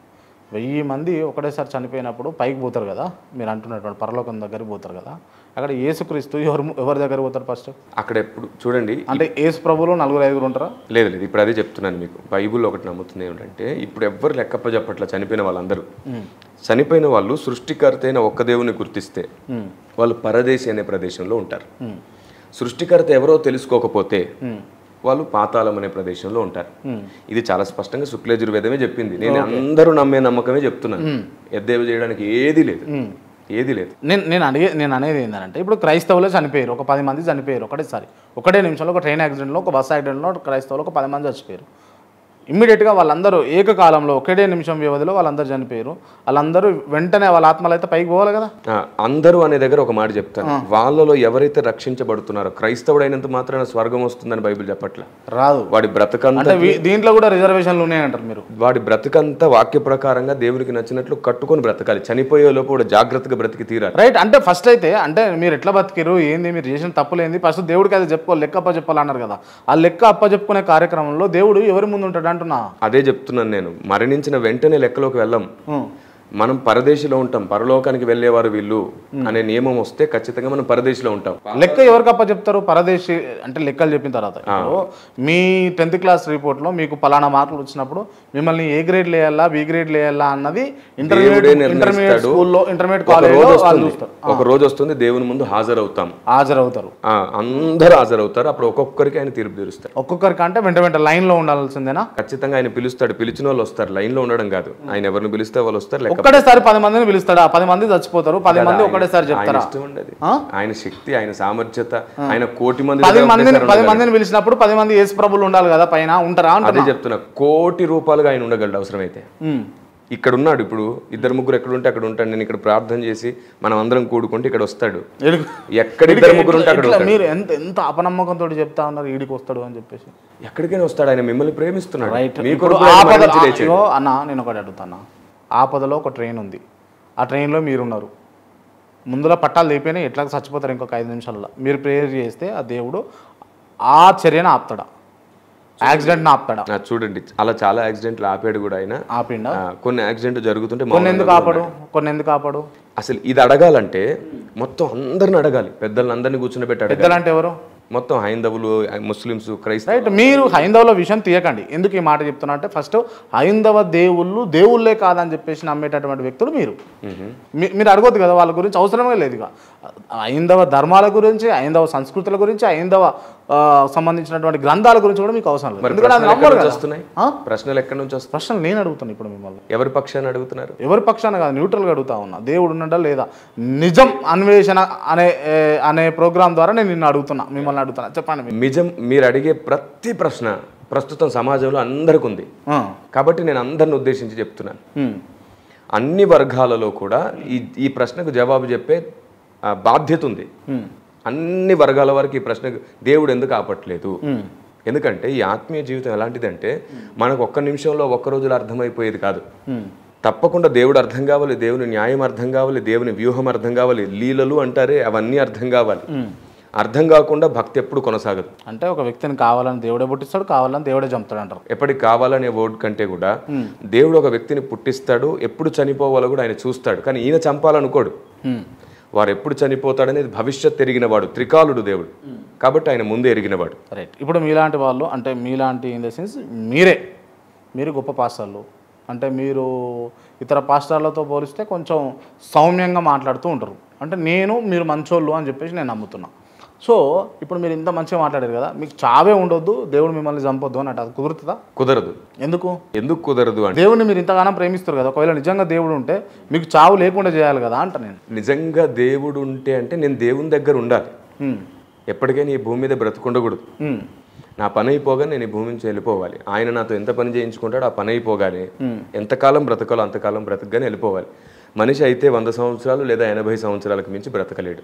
ఒకవేళ ఎవరైనా బ్రతికితే, కొందరు గట్టిగా బ్రతికితే 200 సంవత్సరాల లోపు బ్రతికిన వాళ్ళని మనం చూస్తుంటాం, 120, 160 అట్లాగా. అవును. కానీ ఎక్కువ కాలం ఎవరూ బ్రతకలేం. ఈ శరీరం సహకరించదు బ్రతకడానికి. అంటే కొత్త శరీరం ఇవ్వచ్చు దేవుడు మీకు. దాని పేరే మహిమ శరీరం. మహిమ శరీరం అంటే ఆ తర్వాత ఇంకా అక్కడ ఉంటాం మనం. దేవుడు అంటే మీకున్నటువంటి వ్యూలో, మీకున్నటువంటి పాయింట్లో దేవుడు అంటే యేసుక్రీస్తు మాత్రమే. ఎందుకంటే యేసుక్రీస్తు మాత్రమే అందరికీ దేవుడు. మీకు, నాకు, మొత్తం భూమి మీద అందరికీ ఆయనే దేవుడు అని ఎందుకు అంటున్నానంటే, గుడ్డిగా కాదు, అద్భుతాలు ఆశ్చర్యాలను బట్టి కాదు, పరిశీలించాను. నేను పరిశోధించాను, పెద్దలతో కూర్చున్నాను, అనేక ప్రశ్నలకు నివృత్తి చేసుకున్నాను. ఒక్క మాట చెప్తాను క్రాంతి గారు, సంస్కారం, సభ్యత, పెద్దలను గౌరవించడం, ఎద్దేవ చేసే మనసు లేకపోవడం, వ్యంగ్యపు ఆలోచన విధానం లేకపోవడం ఎవరైతే ఉంటారో వారికి దేవుడు అర్థమవుతాడు, సత్యం అర్థమవుతుంది, జ్ఞానం అర్థమవుతుంది. వారి ద్వారానే ధర్మం స్థాపించబడుతుంది.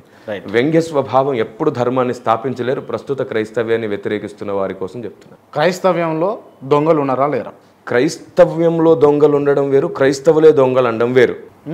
అది నేను చెప్పేది. ఈ మాటలే అపార్థం చేస్తున్నారండి. దొంగలే క్రైస్తవ్యంలో ఉంటారు అని చెప్పేసి చాలా మంది పెద్దలు. అదే పచ్చబద్ధం. అదే మాట నేను రిపీట్ అనాల్సి వస్తే వాళ్ళు ఆలోచించుకోవాలి. దొంగలే క్రైస్తవులు కాదా? అదే చెప్తున్నాను.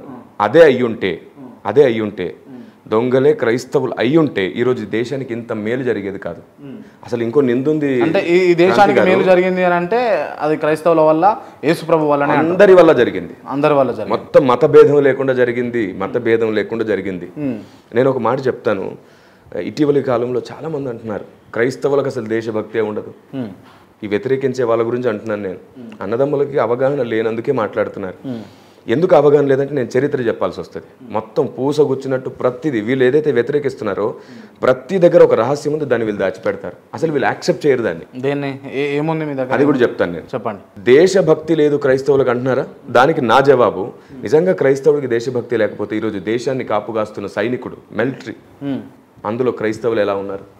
దేశభక్తి లేకుండానే దేశానికి సేవ చేస్తున్నారు.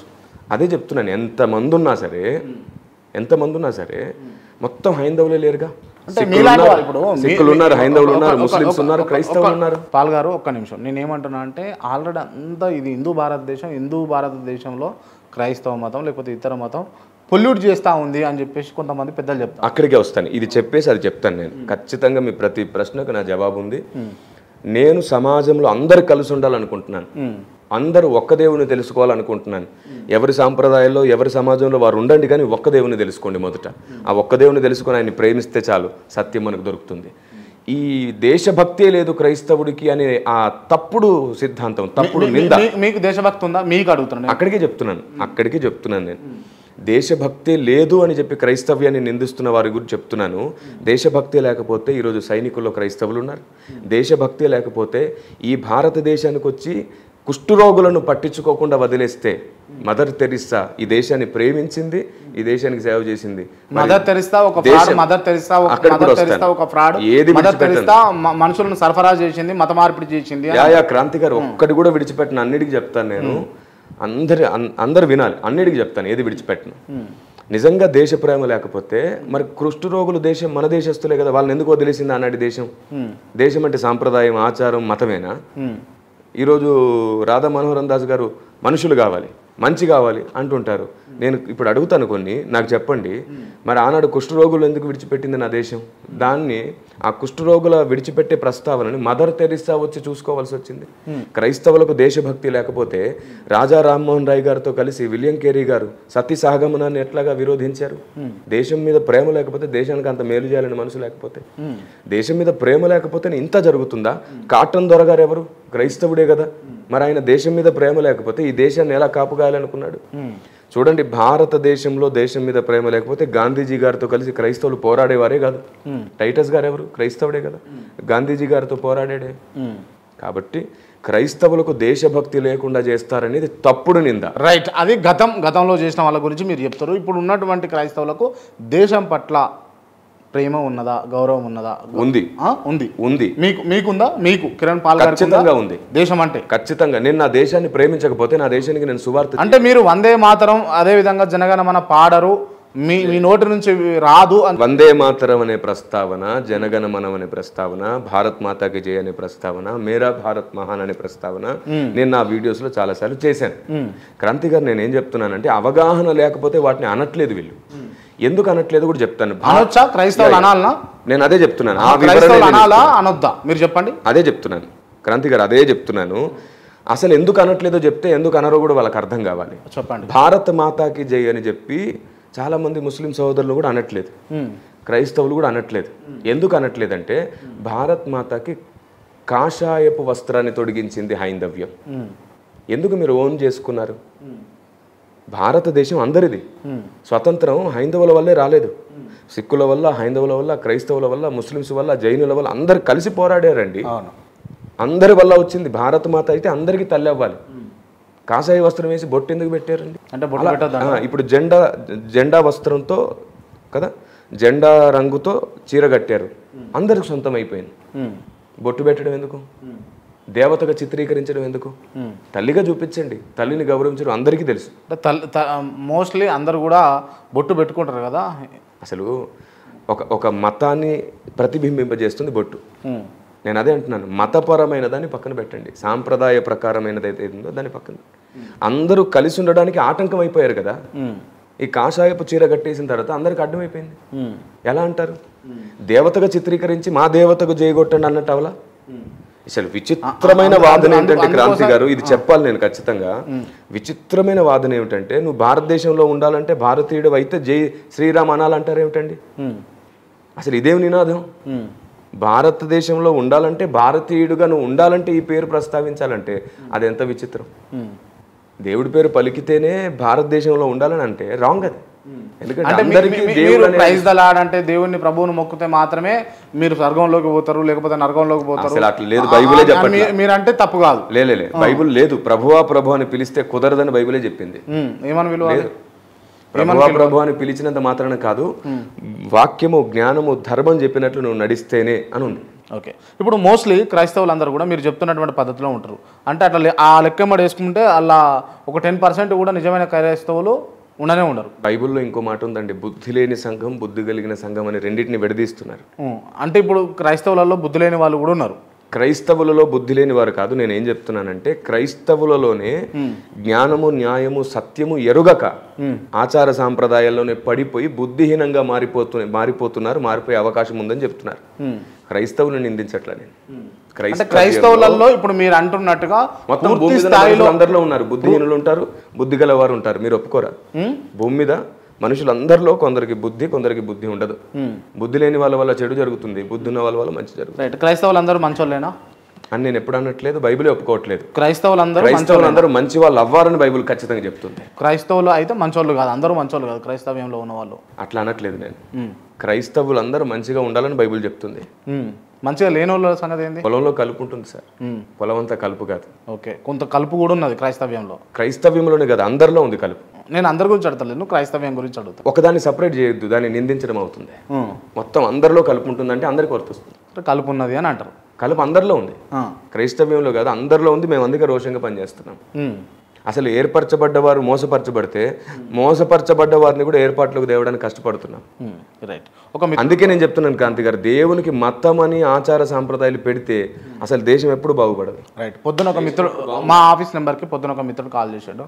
కాల్ చేసి వెంటనే ఈ క్రైస్తవ్యానికి సంబంధించినటువంటి పాస్టర్లను ఇంటర్వ్యూలు చేస్తున్న కొద్దీ రోజుకు లేదన్నా ఒక 30-40 పైగా వస్తున్నాయి. 30-40 కూడా కాదు, 300-400 ఫోన్లు వస్తున్నాయి ఒక రోజుకు. So right. అయితే దాంట్లో ఒక ఫోన్ పిక్ చేస్తే తను మాట్లాడిన అంశం ఏంటి అని అంటే, ఒక పాస్టర్ అయితే ఇంటర్వ్యూ చూసినా, మా ఆఫీస్ అబ్బాయి మాట్లాడాడు, ఇంటర్వ్యూ చూసినా ఆ పాస్టరు ఈ హిందువు నుంచి క్రిస్టియన్లకు మారిండట కదా, అంటే దేవుని నమ్మిండు కదా, దేవుడు ఉన్నాడు అని నమ్ముతున్నాడు కదా, అట్లాంటప్పుడు ఏం చేయమన్నా వాళ్ళని ఫస్ట్ చంపేసిన తర్వాత మళ్ళీ డైరెక్ట్ క్రైస్తవ్యంలో పుట్టమాను. ఈ హిందువులో పుట్టి కన్వర్ట్ అయ్యి అందరిని ఇన్ఫ్లుయెన్స్ చేస్తూ, అందరిని ఇబ్బంది పెడుతూ, అందరిని కూడా ఇట్లా చెరబడతా ఉన్నారు అని చెప్పేసి తను చెప్పుకొచ్చిండు. సో ఆ ప్రశ్న నేను అడుగుతుంది బ్రదర్ అని చెప్పేసి నేను అన్నా. మీరు దీనికి సమాధానం ఏం చెప్తారు? చాలా సింపుల్, అవగాహన లేక బ్రదర్ అడిగి ఉంటారు. కానీ మళ్ళీ చెప్తున్నాను, క్రైస్తవులారా, హైందవులారా, ముస్లిం సహోదరులారా అందరికీ చెప్తున్నాను, అందరూ వినండి. అసలు మనిషి ఒక దేశంలో పుడతాడు, ఈ దేశంలో పుడతాడు, ఒక మతంలో పుట్టాడు. నేను మళ్ళీ అదే చెప్తున్నాను. అసలు మతం అనే ప్రస్తావనే పక్కన పెట్టండి.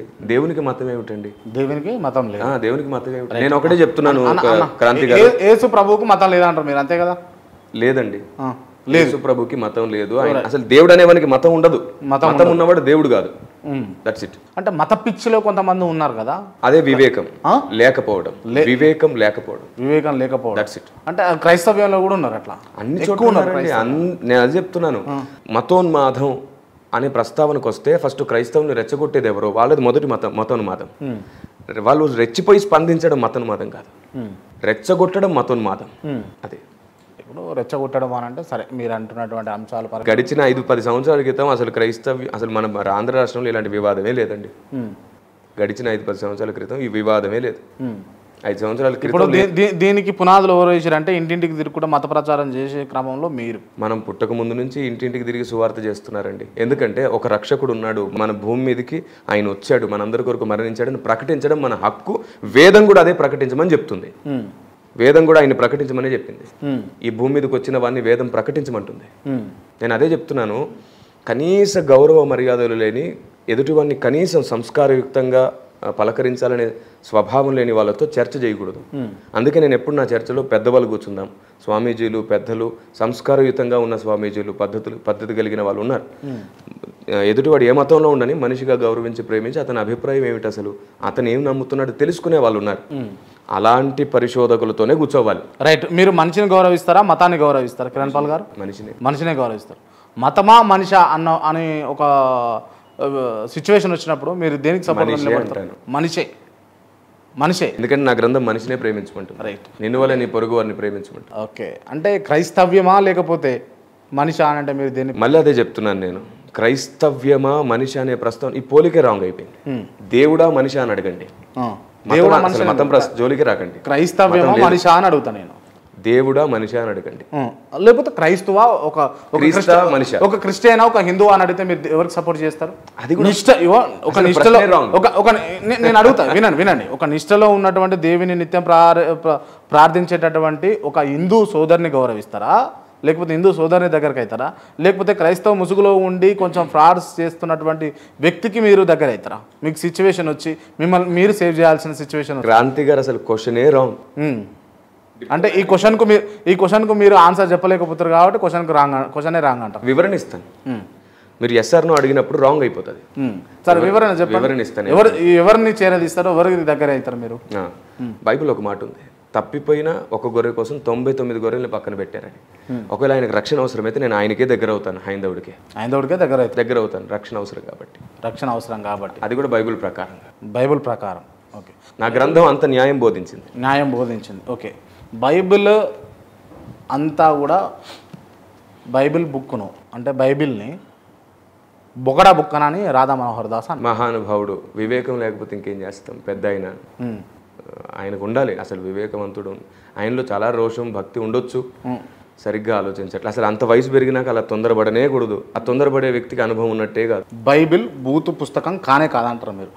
కాదు, ఖచ్చితంగా కాదు, ఎట్టి పరిస్థితుల్లో. ఎందుకంటే ఈ బైబిల్ ద్వారా ఇప్పటి వరకు దొంగలు, వ్యభిచారులు, నరహంతకులు, శాడిస్టులు, మంత్రగాళ్ళు మారారు. మార్చింది మతాన్ని కాదు, బైబిల్ మార్చింది.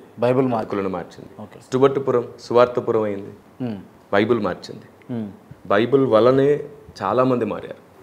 ఇందులో అంత బూతుంది అని అంటున్నారే, మరి ఇంత సంస్కారం నాకెలా వచ్చింది? ఇప్పుడు బైబిల్లో ఉన్నటువంటి బూతులు సంబంధించి నేను కొన్ని ప్రశ్నలు మిమ్మల్ని అడుగుతా, అవి అందులో ఉన్నాయా లేదా అన్నది మీరు చెప్పండి. రైట్, క్లియర్గా ఒక వ్యక్తి మరి ఎట్లా అంటే పరిభాషలో రాసిండు. సో అవే మిమ్మల్ని అడుగుతా. ఒకరి భార్యని వేరొకరి కౌగిట్లో చేర్చే పరిశుద్ధుడు యేసు అని చెప్పేసి చెప్తూ రెండవ సమూహమా ఏంటంటే సమూయేల్ 2వ సమూయేల్ 12వ అధ్యాయం 8వ వచనం అనుకుంటా, ఐ థింక్. అది ఉందా అలా? చూడండి, దేవుడు ఒక నిర్ణయాన్ని తీసుకున్నప్పుడు, లేదంటే ఒక శిక్ష వేస్తున్నప్పుడు, లేదా ఒక కఠినమైన చర్యను ప్రస్తావిస్తున్నప్పుడు, ఆయన ఈ సృష్టిని చేసినవాడు, మానవాళ్ళని సృష్టించినవాడు. ఆయన ఏ చర్య చేసినా ఏదో ఒక న్యాయం లేకుండా చేయడు.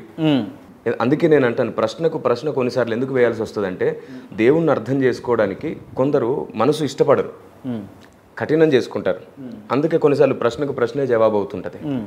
ఇలాంటి సందర్భాలే నేను పురాణాల్లో చూపిస్తే, ఇలాంటి సందర్భాల్లోనే పురాణాల్లో జరిగినట్లు చూపిస్తే ఏదో ఒక వివరణ ఇస్తారుగా, దాంట్లో ఏదో న్యాయం ఉందని చెప్తారుగా. సో దేవుడు తీసుకునే నిర్ణయం వెనకాల న్యాయం ఏమిటి అని అడగాలి, దాన్ని తప్పు అని బూతు అని మాట్లాడకూడదు. ఈ ఏమిటది లోతు కుమార్తెలు వాళ్ళు చేసింది తప్పు, చిచ్చి చూడండి బైబిల్లో ఒక తండ్రి కూతుర్లతో ఉన్నాడని చూపిస్తున్నారే, ఇదే మాట నేను ప్రస్తావిస్తూ బ్రహ్మ తన సొంత కూతురైన సరస్వతితో చేసింది ఏమిటి అని అడిగితే ఏదో న్యాయం చెప్తారు, నేను ఏదో కారణం చెప్తారు. పాల్ గారు మీరు చేసినటువంటి వీడియోని నేను చూసిన, మీరు ఇట్లా పోల్చుతూ అంటే మీరు ఇది మతమే కాదు, ఇది ఒక హిందూ ధర్మం అనేది మతమే కాదు, అది దేవుళ్ళే కాదు అని మీరు నమ్మినప్పుడు వాటితో పోల్చడం ఎంతవరకు కరెక్ట్? ఎందుకంటే దేవుళ్ళని నమ్ముతున్నారు కాబట్టి, వాళ్ళు చేసింది కరెక్ట్ అని నమ్ముతున్నారు కాబట్టి, దాన్ని అర్థం చేసుకున్న వాళ్ళు దీన్ని ఎందుకు అర్థం చేసుకోవాలి? రైట్, దీన్ని అర్థం చేసుకోలేదా ఈ విషయం పక్కన పెడితే, మీరు ఆ విషయం ద్వారా అంటే ఒక వదినతో ఒక మర్ది చేసినటువంటి అంశం కావచ్చు, లేకపోతే కూతులతో తండ్రి చేసినటువంటి అంశం కావచ్చు, పిన్నితో ఒక కుమారుడు చేసినటువంటి అంశం కావచ్చు, ఇవన్నీ ఏంటి అని అడిగితే మీరు ఏం చెప్తారు? మీరు చూడండి, భూమి మీద దేవుడు మనుషులందరికీ ఏది న్యాయం, ఏది చెడు, ఏది మంచి, ఏది ధర్మం ఒక విచక్షణ కలిగించే ప్రయత్నం చేస్తున్నాడు. అందులో జరిగే వాటన్నిటిని కొన్ని చూస్తున్నాడు, కొన్ని ఆయనే ఇన్వాల్వ్ అయ్యి జాగ్రత్త చేస్తున్నాడు జరగకుండా, కొన్ని ఈ భూమి మీద అపవాది కొన్నిటిని చేస్తున్నాడు, అంటే ఆయనకు వ్యతిరేకమైన శక్తి. ఇప్పుడు బైబిల్లో ఉన్నటువంటి అంశాలే కదా ఇవన్నీ కూడా. అంటే బైబిల్ గ్రంథంలో చరిత్ర ఉందండి, జరిగిన ప్రతి దుర్మార్గం గురించి బైబిలే కాదు ప్రతి మత గ్రంథం ఖండించి మాట్లాడుతుంది. బైబిల్ ఏం సపోర్ట్ చేయాలా దానికి? ఇలాంటి చర్య జరిగింది చూడండి, ఇంత నీచంగా జరిగిందని మనల్ని హెచ్చరిస్తుంది. అక్కడ అతడు మత్తుడై పడిపోతాడండి. అసలు ఇంకో మాట అంటున్నారండి పెద్దవాళ్ళు, క్రైస్తవ వ్యతిరేకంగా వ్యంగ్యంగా మాట్లాడే కొందరు పెద్దవాళ్ళు ఉన్నారు, కొందరు సహోదరులు ఉన్నారు. వాళ్ళు ఎందుకు అంత తొందరపడి తుత్తరగా వెళ్తారో తెలియట్లేదు. లోతు చేశాడు అనే బైబిల్లో లేనే లేదు ఆ ప్రస్తావన. లోతు చేయడం కాదు, లోతుకు ద్రాక్షారసం తాగిస్తే అతడు మత్తుడై పడి ఉండగా తన 2 పిల్లలైన వాళ్ళు, అరే మనతో ఇంకా పిల్లలు కనడానికి ఎవరూ లేరని వాళ్ళు చేసిన పనది. లోతు చేయలా, లోతుకు తెలియలేదని బైబిల్ చెప్పింది. అంటే లోతు బుద్ధిమంతుడు అని మీరు చెప్తున్నారు, అంతేనా? ఖచ్చితంగా లోతు బుద్ధిమంతుడు, ఖచ్చితంగా. Okay, right. నేను ఇదే క్వశ్చన్ తిరిగి అడిగితే వాళ్ళు కూడా చెప్పాల్సిన దానికి ఖచ్చితంగా ఇదే చెప్తారు. ఏమని చెప్తారు? నేను ఒక మాట అడుగుతాను, మీరు ఏం అడుగుతారు చెప్పండి, అడగండి. పరశురాముడు తండ్రి మాట విని తల్లి తలను ఛేదించాడు. తండ్రి చెప్పిన మాటకు లోబడ్డం ధర్మం కాబట్టి చేశాడు.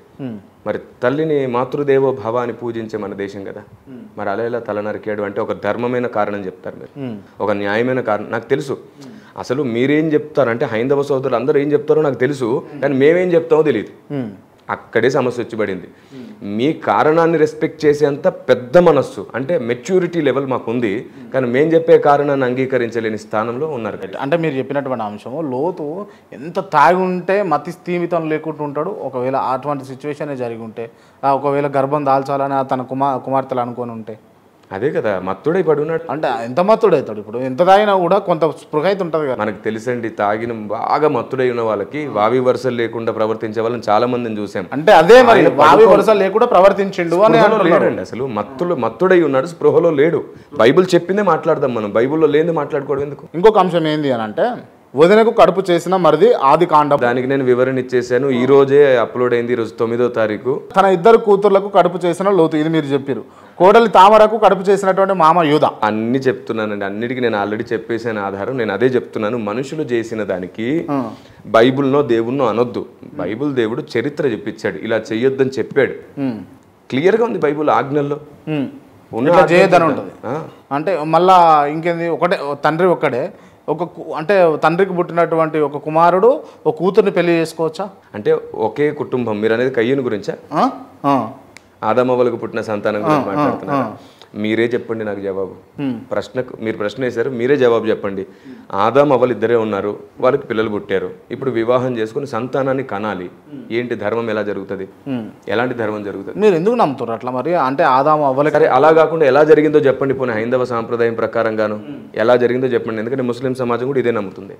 హైందవ సమాజానికి అడగండి, మొదటి మనిషి ఎలా పుట్టాడు, మొదటి సంతానం ఎలా కలిగింది?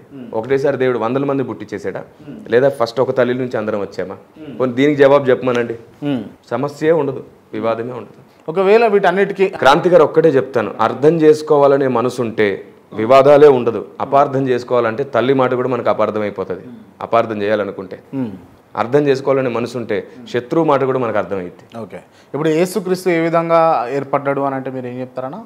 అంటే ఎలా పుట్టిండు, ఎట్లా పుట్టిండు? కన్యక గర్భవతి, కుమారుని కన్నాడు. మనం మాట్లాడేసి కన్యక గర్భవతి అంటే ఒక కన్య గర్భం ఎట్లా దాల్స్తానా? నేను మొదట అడిగిన ప్రశ్న. నేను మీకు అదే చెప్పాను, దేవునికి అసాధ్యమైంది ఏదీ లేదు. నేను చెప్తాను, ఇటువంటి వాక్యాలను అన్ని కూడా అనుసంధానం చేసుకొని కొంతమంది పాస్టర్లు అరటి పండ్లు తినబెడితే వాళ్ళకు అదంతా కూడా వాళ్ళ సొంత అవివేకం, అది వాళ్ళ సొంత ఆలోచన విధానం. అది అలాగని వాళ్ళని తృణీకరించొద్దు. వాళ్ళ భక్తి వేరు, వాళ్ళు ఏం ప్రార్థన చేయట్లేదో, భక్తిలో ఉండట్లేదో, నీతిగా ఉండట్లేదో అని కాదు. మనుషులలో చూడండి ఏవో కొన్ని పొరపాట్లు ఉంటాయి. పొరపాటును బట్టి మనిషే పొరపాటు అనొద్దు. నేను ఒక నినాదాన్ని లేవనెత్తాను, ఏమిటంటే మనిషిలో పొరపాటు ఉండొచ్చు, మనిషే పొరపాటు కాదు. అలా చూడాల్సి వస్తే మనం చాలా మందిని పొరపాటు అని చూడాలి. అది మతం మత్తులో గాంధీజీ గారినే హతమార్చినటువంటి వాళ్ళు మాట్లాడకూడదు వీటన్నిటిని గురించి. నేను వాళ్ళ గురించి చెప్తున్నాను. మహాత్మా గాంధీ అని చెప్పి గౌరవించే ఆయన్ని, ఆ ఉద్యమానికి ఒక ఊపిరి పోసిన ఆయన్ని అనేకుల్ని వెంటబెట్టి, ఆయన ఒకటే కాదు చాలా మంది చేస్తే ఉద్యమం జరిగింది. నేను చెప్తున్నాను, దేశం గౌరవించే మహాత్మా. దీనికి చెప్పండి, నాకు కాల్స్ వచ్చేటి ఏమని వస్తున్నాయనంటే, అన్న మీరు క్రైస్తవులతో జాగ్రత్త, క్రైస్తవులతో ఇంటర్వ్యూ చేస్తున్నప్పుడు క్రైస్తవ పాస్టర్లు మిమ్మల్ని మీరు ఒక ప్రశ్న అడుగుతారు, ఆ ప్రశ్నకు దాటి వేస్తూ వాళ్ళు డైవర్షన్ ఇంటర్వ్యూలో అని చెప్పేసి వాళ్ళు చెప్తా ఉంటారు. నాకు మీరు దాన్ని రుజువు అని చెప్పేసి చూపిస్తున్నట్టు అనిపిస్తుంది నాకు. నేను ఏ ప్రశ్నను దాటేయట్లేదు. ఇప్పటిదాకా అందరూ మొక్క మీద మాట్లాడడం, యూదుల్లాగా ప్రవర్తించేయడం, ఇదే అన్నట్టు కొండబద్దులు కొట్టినట్టు మాట్లాడడం వల్ల అర్థం కాల. రైట్, ఇప్పుడు అందరి పక్షాన నిలుచుండి అర్థమయ్యేటట్టు నేను ఏమంటున్నా, యేసుక్రీస్తు అంటే ఒక తండ్రి లేకుండా ఎట్లా పుడతాడు అని అంటే ఏం చెప్తారు మీరు? నాకు మీరే చెప్పండి, కర్ణుడు ఎలా పుట్టాడు? మళ్ళీ కర్ణుడు మీరు దేవుడే కాదు, కర్ణుడు పురాణం వద్దు, అదంతా అవసరమే లేదని మీరు నమ్ముతారు కదా. ఇప్పుడు ఇది మీ ప్రశ్న కాదు, సమాజం ప్రశ్న మీరు అడుగుతున్నారు. మీ పని ఏమిటంటే సమాజానికి మాకు వారధిగా ఉన్నారు, దట్స్ ఇట్. అవును, అందుకే ఈ వారధి నుండి ఆ ప్రశ్న పంపిస్తున్నాను. అందరూ ఆలోచించాలి కదా, దేవునికి అసాధ్యమైంది ఏదీ లేదు. ఆయన కన్య గర్భంలో పుట్టాలని నిర్ణయించబడింది. అందుకే మనం సహస్రనామావళిలో కన్యసుతాయ నమః అనే ప్రస్తావన చేశారు. మొత్తం అన్ని దేశ గ్రంథాలు. మీరు ఏమంటారు? సరే, మీరు అంటుంది నిజమే అని ఒక నిమిషం అనుకుంటే, మరి ఇదంతా కూడా మీరు నిజమే అని నమ్మి ఇళ్ళని మొక్కగలుగుతారా ఈ హిందూ మతానికి సంబంధించినటువంటి దేవుళ్ళను? నేను మీకు అదే చెప్తున్నాను క్రాంతి గారు, మీరు అన్ని కలిపి మాట్లాడుతున్నారు. అంటే మిమ్మల్ని అలాంటి ప్రశ్నలు మీ ముందుకు వచ్చినాయిలేండి. నేను అదే చెప్తున్నాను, సత్యం ఏదైతే ఉందో ప్రపంచం అంతటా ఉందండి. సత్యం ఏదైతే ఉందో అంతటా ఉంది. ఈ సత్యం చుట్టూ కొన్ని కల్పించబడుతూ ప్రస్తావించబడ్డాయి. నేను సత్యాన్ని నమ్మాలనుకుంటున్నాను, దేవుణ్ణి గుర్తుపట్టే గుర్తుల్ని నమ్మాలనుకుంటున్నాను. మీరు ఇంతసేపు దేవుడు అంటే తిను అని చెప్పేటటువంటి సందర్భంలో ప్రతి అంశంలోనూ ఇతర మతాలైనటువంటి హిందూ మతం గురించి కావచ్చు, ఇంకో మతం గురించి కూడా కావచ్చు ప్రస్తావిస్తూ దాంట్లో ఉన్నటువంటి పురాణాలను ఎగ్జాంపుల్గా తీసుకొని చెప్తా ఉన్నారు. కంపారిజన్ చేస్తున్నాను ఎందుకంటే అందరికి అర్థం కావాలి. అందరికి అర్థం కావాలన్నా మీరు కూడా జరుగుతుంది అని చెప్పేసి చెప్తున్నారా? లేదు, మీరు ప్రసాదం తినమన్నారా? నేనేమన్నాను, మీరు యేసుప్రభు బొమ్మ ముందు పెట్టినా, యేసుప్రభు శిలువ ముందు పెట్టినా నేను తినను. ఎందుకంటే నేను నిష్టలో ఉన్నాను. ఒక రూపం ముందు పెట్టినది బలిగా అర్పించింది కాదు. మీ ఇంటికి పిలిచి మీరు ఏది ప్రేమగా పెట్టినా నేను తింటాను. కానీ ఒక రూపం ముందు పెట్టింది కదా, అది యేసుప్రభు బొమ్మ ముందు, యేసుప్రభు శిలువ ముందు పెట్టినా నేను ముట్టను. ఇది మెదక్ చర్చికి వెళ్ళే వాళ్ళకు కూడా, శిలువ ముందు కొబ్బరికాయ కొట్టే వాళ్ళకు కూడా వర్తిస్తుంది. అది రాంగ్ అని అంతే. సరే, మొత్తానికి మీరు సమాధానం చెప్పలేదు పూర్తిగా నాకు. యేసుక్రీస్తు తండ్రి లేకుండా ఎట్లా పుట్టిండు? నేను అదే చెప్తున్నాను కదండి. బైబిల్ గ్రంథంలో ఏముంది?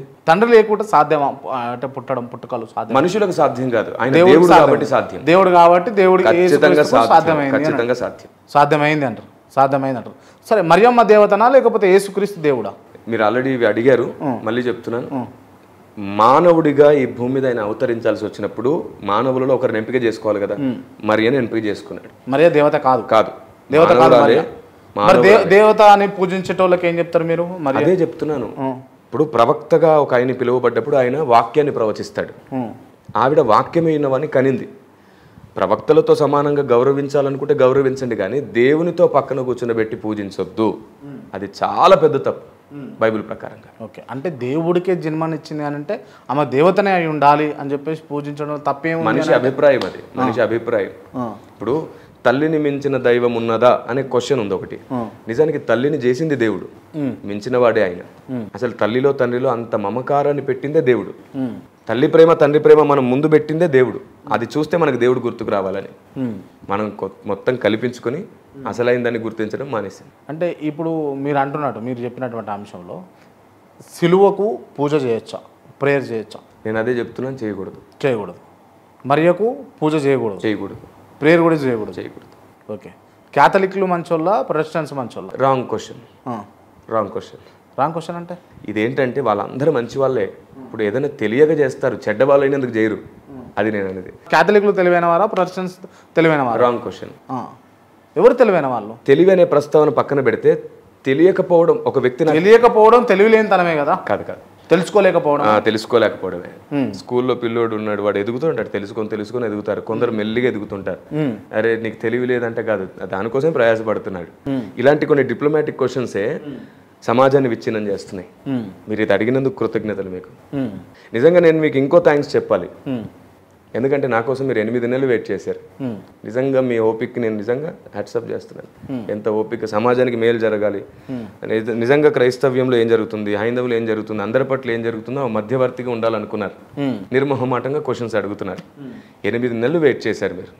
8 నెలల క్రితం మీరు ఫస్ట్ మీరు నేను అడిగినప్పుడు ఇంటర్వ్యూ ఇవ్వకుండా ఎందుకు దాటా వేసారు మీరు? అప్పుడు నాకు నిజంగా ఖాళీ లేదు. మీరు నా షెడ్యూల్ చూడొచ్చు.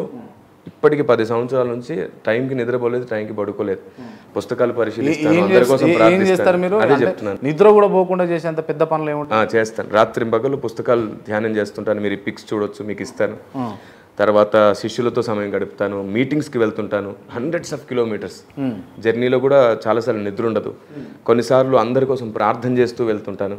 తర్వాత కుటుంబానికి సమయం ఇవ్వాలి. ఇట్లా అంటే యేసుక్రీస్తు కాదు లోకరక్షకుడు, మీరు లోకరక్షకుడు అనాలి, మిమ్మల్ని అనాలి. అర్థం కాల. యేసుక్రీస్తుని కాదు లోకరక్షకుడు అనేది మిమ్మల్ని అనాలంటున్నా. ఇవన్నీ ఎందుకని అంటే ఇవన్నీ మీరు చేస్తున్నారు కదా. ఆయనకే కదా నేను సేవ చేసేది. లోకరక్షకుడైన క్రీస్తుకు సేవ చేస్తున్నాను. అంటే మీతో ఉన్నటువంటి శిష్యులతో టైం కేటాయిస్తున్నారు, లేకపోతే సమాజం బాగుండాలని ప్రేయర్ చేస్తున్నాను అంటున్నారు. అవును, డైలీ పరిగెడుతూనే ఉన్నాను. ఇప్పుడు మీరు ఒక డేట్ అడిగారు, సరిగ్గా ఆ డేట్ కంటే ఒక్కరోజు ముందు నేను చాలా దూరంగా ఉన్నాను, మీ దగ్గరికి రాలేను, టైంకి కుదరదండి అని చెప్పాను. అలా 8 నెలలు మీరు అడుగుతానే ఉన్నారు. నేను నిజంగానే కుదరకే రాలేదు. ఇప్పుడు చూడండి, విజయవాడలో అన్ని వరదలు ఉన్నాయి, కానీ కుదిరింది. ఎందుకంటే సభలు ఈ వర్షాకాలంలో ఉండవు, వచ్చేసాను. రైట్. ఎంత వసూలు చేస్తారన్న మీరు ఒక సభకు పోతే? నేనేం అలా వసూలు చేయను. మీరేం వాళ్ళే మీకేమైనా వసూలు చేసి ఇస్తారా? కాదు, అదే చెప్తున్నాను. సభకు పిలిచినప్పుడు నేనేమి డిమాండ్ చేయలేదు ఇప్పటిదాకా. వాళ్ళే ఈ ఆలోచన విధానానికి, ఈ సేవకునికి దేవునికి భయపడి ప్రేమను చూపించి వాళ్ళే ఎక్కువ మొత్తంలో ఇవ్వాలనుకుంటే ఇస్తారు. అది వాళ్ళ అభిప్రాయం. దేవుడికి భయపడడం ముఖ్యమా, లేకపోతే దేవుడు భయపడాలా, లేకపోతే భక్తితో ఉండాలా, లేకపోతే ఏమంటారు ప్రేమతో ఉండాలా? మీరు అడిగిన క్వశ్చన్కి అయితే ఆన్సర్ దొరికిందా? నేను ఎక్కడ డిమాండ్ చేయను, వాళ్ళే ప్రేమతో ఇస్తారు. దాన్ని చెప్తా. మీరు ఫస్ట్ ఇది చెప్పండి. నాకు మీరు అన్న వ్యాఖ్యలో ఇది ఉన్నది, భయపడి అని అన్నారు. ఉంది, దేవుడికి భయపడి అని అది చెప్తాను. ఇది మీకు దేవుడికి భయపడిస్తురా మీకు? చూడండి, భక్తిలో దేవుని మీద భయం ఉండాలి, దేవుని ప్రేమ ఉండాలి, దేవుడు చెప్పిన దాన్ని చేయడానికి కావాల్సిన శ్రద్ధ ఉండాలి, దేవుని నియమాల పట్ల ఖచ్చితత్వం ఉండాలి. వీటన్నిటిని క్రోడీకరిస్తేనే భక్తి అనే పదంలో ఇవన్నీ ఉంటాయి. భయం లేని భక్తి వ్యర్థమైపోతుంది. అందుకే భయము భక్తి ఉండాలి. భయం భక్తితోటి మీకు దేవుడి పైన ఉన్న భయం భక్తితోటి మీకు కానుకలు ఇస్తారు. ఎంత మొత్తంలో ఉంటాయి అవి? ఇస్తారు, దూరాన్ని బట్టి ఇస్తారు. లక్షలనే తీసుకుంటారా? లక్షలేం కాదు, వేలల్లోనే ఉంటుంది. వేలల్లో అంటే లక్షకు లోపల 99,000 అన్నా కూడా వేలే కదా. అలా ఏం కాదు. ఎంత తీసుకుంటారు? ఒక సభకు వెళ్తే వాళ్ళు దూరాన్ని బట్టి ఇస్తుంటారు. దూరాన్ని బట్టి విజయవాడ నుంచి హైదరాబాద్కి వచ్చారు, 30,000 అలా వాళ్ళే ఇస్తుంటారు దూరాన్ని బట్టి. మీ సంపాదన అంతా ఇదేనా, లేకపోతే ఇతర ఏమన్నా బిజినెస్? లేదు, బిజినెస్ ఏం లేదు. ఇదే బిజినెస్. ఓకే. అంటే ఎట్లా అంటే సర్వైవల్ మొత్తం ఇదే? ఇక ఏమండి, సర్వైవల్ మొత్తం ఇదేనా అంటారు? అవునండి, ఇదే. రైట్. అంటే నెల వరకు ఎంత సంపాదిస్తారు మీరు? ఇంత అని చెప్పలేము, ఎందుకంటే పర్టికులర్గా లేదు. మాకు వచ్చిందంతా సేవలోనే పెడుతుంటాం.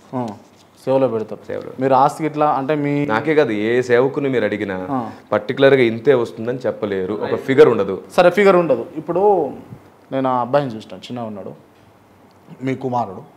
ఆయనకు సంపాదించి పెట్టాలి అని అంటే మీరు ఏం సంపాదించి పెడతారు? తెలివి ఇచ్చినా, జ్ఞానం ఇచ్చినా, దేవుడు అంటే ఎవరో చూపించి ఇవన్నీ చెప్పనులేండి, నాకు తెలుసు. అవన్నీ చెప్పను. సంపాదించి పెట్టాలి అంటే న్యాయంగా మీరే చెప్పండి. ఒకవేళ నాకేమన్నాయి, నేను చనిపోతే నా కుటుంబం రోడ్డున పడే అవకాశం ఉంది కదా. ఎందుకంటే ఇప్పటివరకు వాళ్ళ పేరు మీద నేను ఏం పెట్టలేదు కదా. ఇప్పటి వరకు ఏం పెట్టలేదు. స్టిల్ ఈ రోజు వరకు ఏం పెట్టలేదు. మొత్తం సేవలోనే పెట్టాను. అందుకే చెప్తున్నాను, ఒక రోజు పిలిచి ఇంత దూరం నుంచి వచ్చారు, ఇంత ఇవ్వాలి, 2 రోజులు 3 రోజులను బట్టి పెరుగుతుంటది. రైట్. మీ దగ్గరికి బంగారాలు తీసుకొని, లేకపోతే పొలాలకు సంబంధించినటువంటి ఫ్లాట్లకు సంబంధించిన కాగితాలు తీసుకొని కూడా వస్తారు మీకు అర్పించడానికి అని చెప్పేసి విన్నాను. చాలా సార్లు వెనక్కి పంపించారని కూడా విన్నారా? చాలా సార్లు వెనక్కి పంపించాను, వాళ్ళ కుటుంబ పరిస్థితిని బట్టి చాలా సార్లు వెనక్కి పంపించేసి కొందరు బాధపడ్డారు కూడా, మేము ఇవ్వడానికి కూడా పనికిరామా అని. లేదు, మీకు కష్టం వచ్చినప్పుడు అదే మీకు ఉపయోగపడుతుంది. మరీ లో ప్లేస్లు అంటే ఏమి లేని చాలా లో స్టేజ్లో ఉన్నారు మీరు, కష్టం వస్తే దాన్ని తాకట్టు పెట్టుకోవాలి. అలాంటి వాళ్ళు చాలా మందిని వెనక్కి పంపించారు. మీరు అంటే అంత మత్తుల వాళ్ళని ఎందుకు అంటే రంజింపజేస్తున్నారు మీరు? దాన్ని మత్తు అంటారా మీరు? అలాగైతే ఈరోజు తిరుపతి దేవస్థానానికి వెళ్ళి బోళ్ళని సమర్పించేస్తున్నారు, కోట్లు మత్తేనా? భక్తి. పని జరగాలి. ఇప్పుడు ఇలాంటి మంచి కార్యం ప్రపంచం అంతా జరగాలి. ఇప్పుడు వెంకటేశ్వర స్వామి తిరుపతిలో ఉంటాడు, తిరుపతి వెంకటేశ్వర స్వామి. అయితే వెంకటేశ్వర స్వామి స్వయంగా చెప్పలే, దానికి సంబంధించి మధ్యలో ఎవరు కూడా లేరు. అంటే మీలాంటి అంటే దేవుడికి ఇది చేయాలి, దేవుడికి అది చేయాలని వెంకటేశ్వర స్వామి స్వయంభుగా ఉన్నాడు. అక్కడ వెళ్తూ ఉంటారు, వివిధ రాష్ట్రాల నుంచి, వివిధ దేశాల నుంచి పోతారు, వాళ్ళు స్వచ్ఛందంగా ఇస్తారు. మధ్యవర్తులే లేరు అంటున్నాడు, డైరెక్ట్ హుండీలో వేస్తారు. ఇప్పుడు మీకు ఇవ్వాలి కదా, యేసుక్రీస్తుకి ఇవ్వాలంటే మీకు ఇవ్వాలి కదా. మీకు ఇస్తే వాళ్ళు యేసుక్రీస్తుకి ఇచ్చినంత హ్యాపీగా ఫీల్ అవుతారు పబ్లిక్. సేవ చేస్తున్నప్పుడు ప్రవచనకర్తని పిలిచినప్పుడు కూడా అలాగే ఇస్తారండి. ఇంకేంటి, సేవ చేయడానికి మనం ఒక మనిషి కదిలాడు, మనిషి కదిలినప్పుడు ఖచ్చితంగా అవసరతలు ఉంటాయి. రైట్. ఇప్పుడు అన్ని మతాల గురించి మాట్లాడదాం. దేవుడు గొప్పోడా, మత ప్రచారకులు గొప్పోళ్ళ? అంటే దేవుడు గొప్పవాడా, మత ప్రచారకులు గొప్పవాళ్ళ? అంటే మీలాంటి వాళ్ళు అన్ని మతాలలో. మీకు ఆన్సర్ మీకే తెలుసు, దేవుడే కదా గొప్పవాడు, మతం కానే కాదంటున్నా నేను. కానీ దేవుడు పేరు చెప్పి మత ప్రచారకులు సంపాదించేది, మత ప్రచారకులు ఎర్న చేసేది, మత ప్రచారకులు కూడబెట్టుకునేది ఎక్కువ ఉంటుంది కదా ఎవరైనా కానీ అన్ని మతాలలో. రైట్. అది చెప్పేశారు మీరు, ఇంకేంటి మీరే చెప్పేశారు. ఒప్పుకుంటారా దీన్ని? ఉంది, ఒప్పుకునేది ఏముంది? అందులో మీరు కూడా భాగము అని అంటే, ఒకవేళ అది అందులో నేనే భాగం అయితే ఇప్పటివరకు నిజంగా నా వెనక చాలా ఉండాల్సిందే. ఏం సంపాదించలేదా మీరు? లేదు, ఈ స్టేజ్ మొత్తం సేవ వల్ల వచ్చిందే కానీ సంపాదించింది ఏమి లేదు. ఏం లేదు. మా నాన్నగారు కూడా ఏం సంపాదించలే, ఉన్నదంతా ప్రజాసేవకు పెట్టాడు. ఆయన నాస్తికుడు, కమ్యూనిస్టు సిద్ధాంతాలు ఆయనవన్నీ కూడా. ఆయన మొత్తం ఆస్తి అంతా ప్రజాసేవకు పెట్టేశాడు. కోటేశ్వరుని అయి ఉండాలి నేను లెక్క ప్రకారంగా. ఆస్తులన్నీ ప్రజాసేవకు పెట్టినాడు. అప్పట్లో ఆయన MA చదువుకున్నాడు, మహానుభావుడు. ఏదో స్కూలో కాలేజో కట్టించాడు. స్కూల్ కట్టాడు. అవును కట్టాడు. దాదాపుగా 18 గ్రామాల వరకు ఆయన సేవ చేశాడు దత్తత తీసుకొని.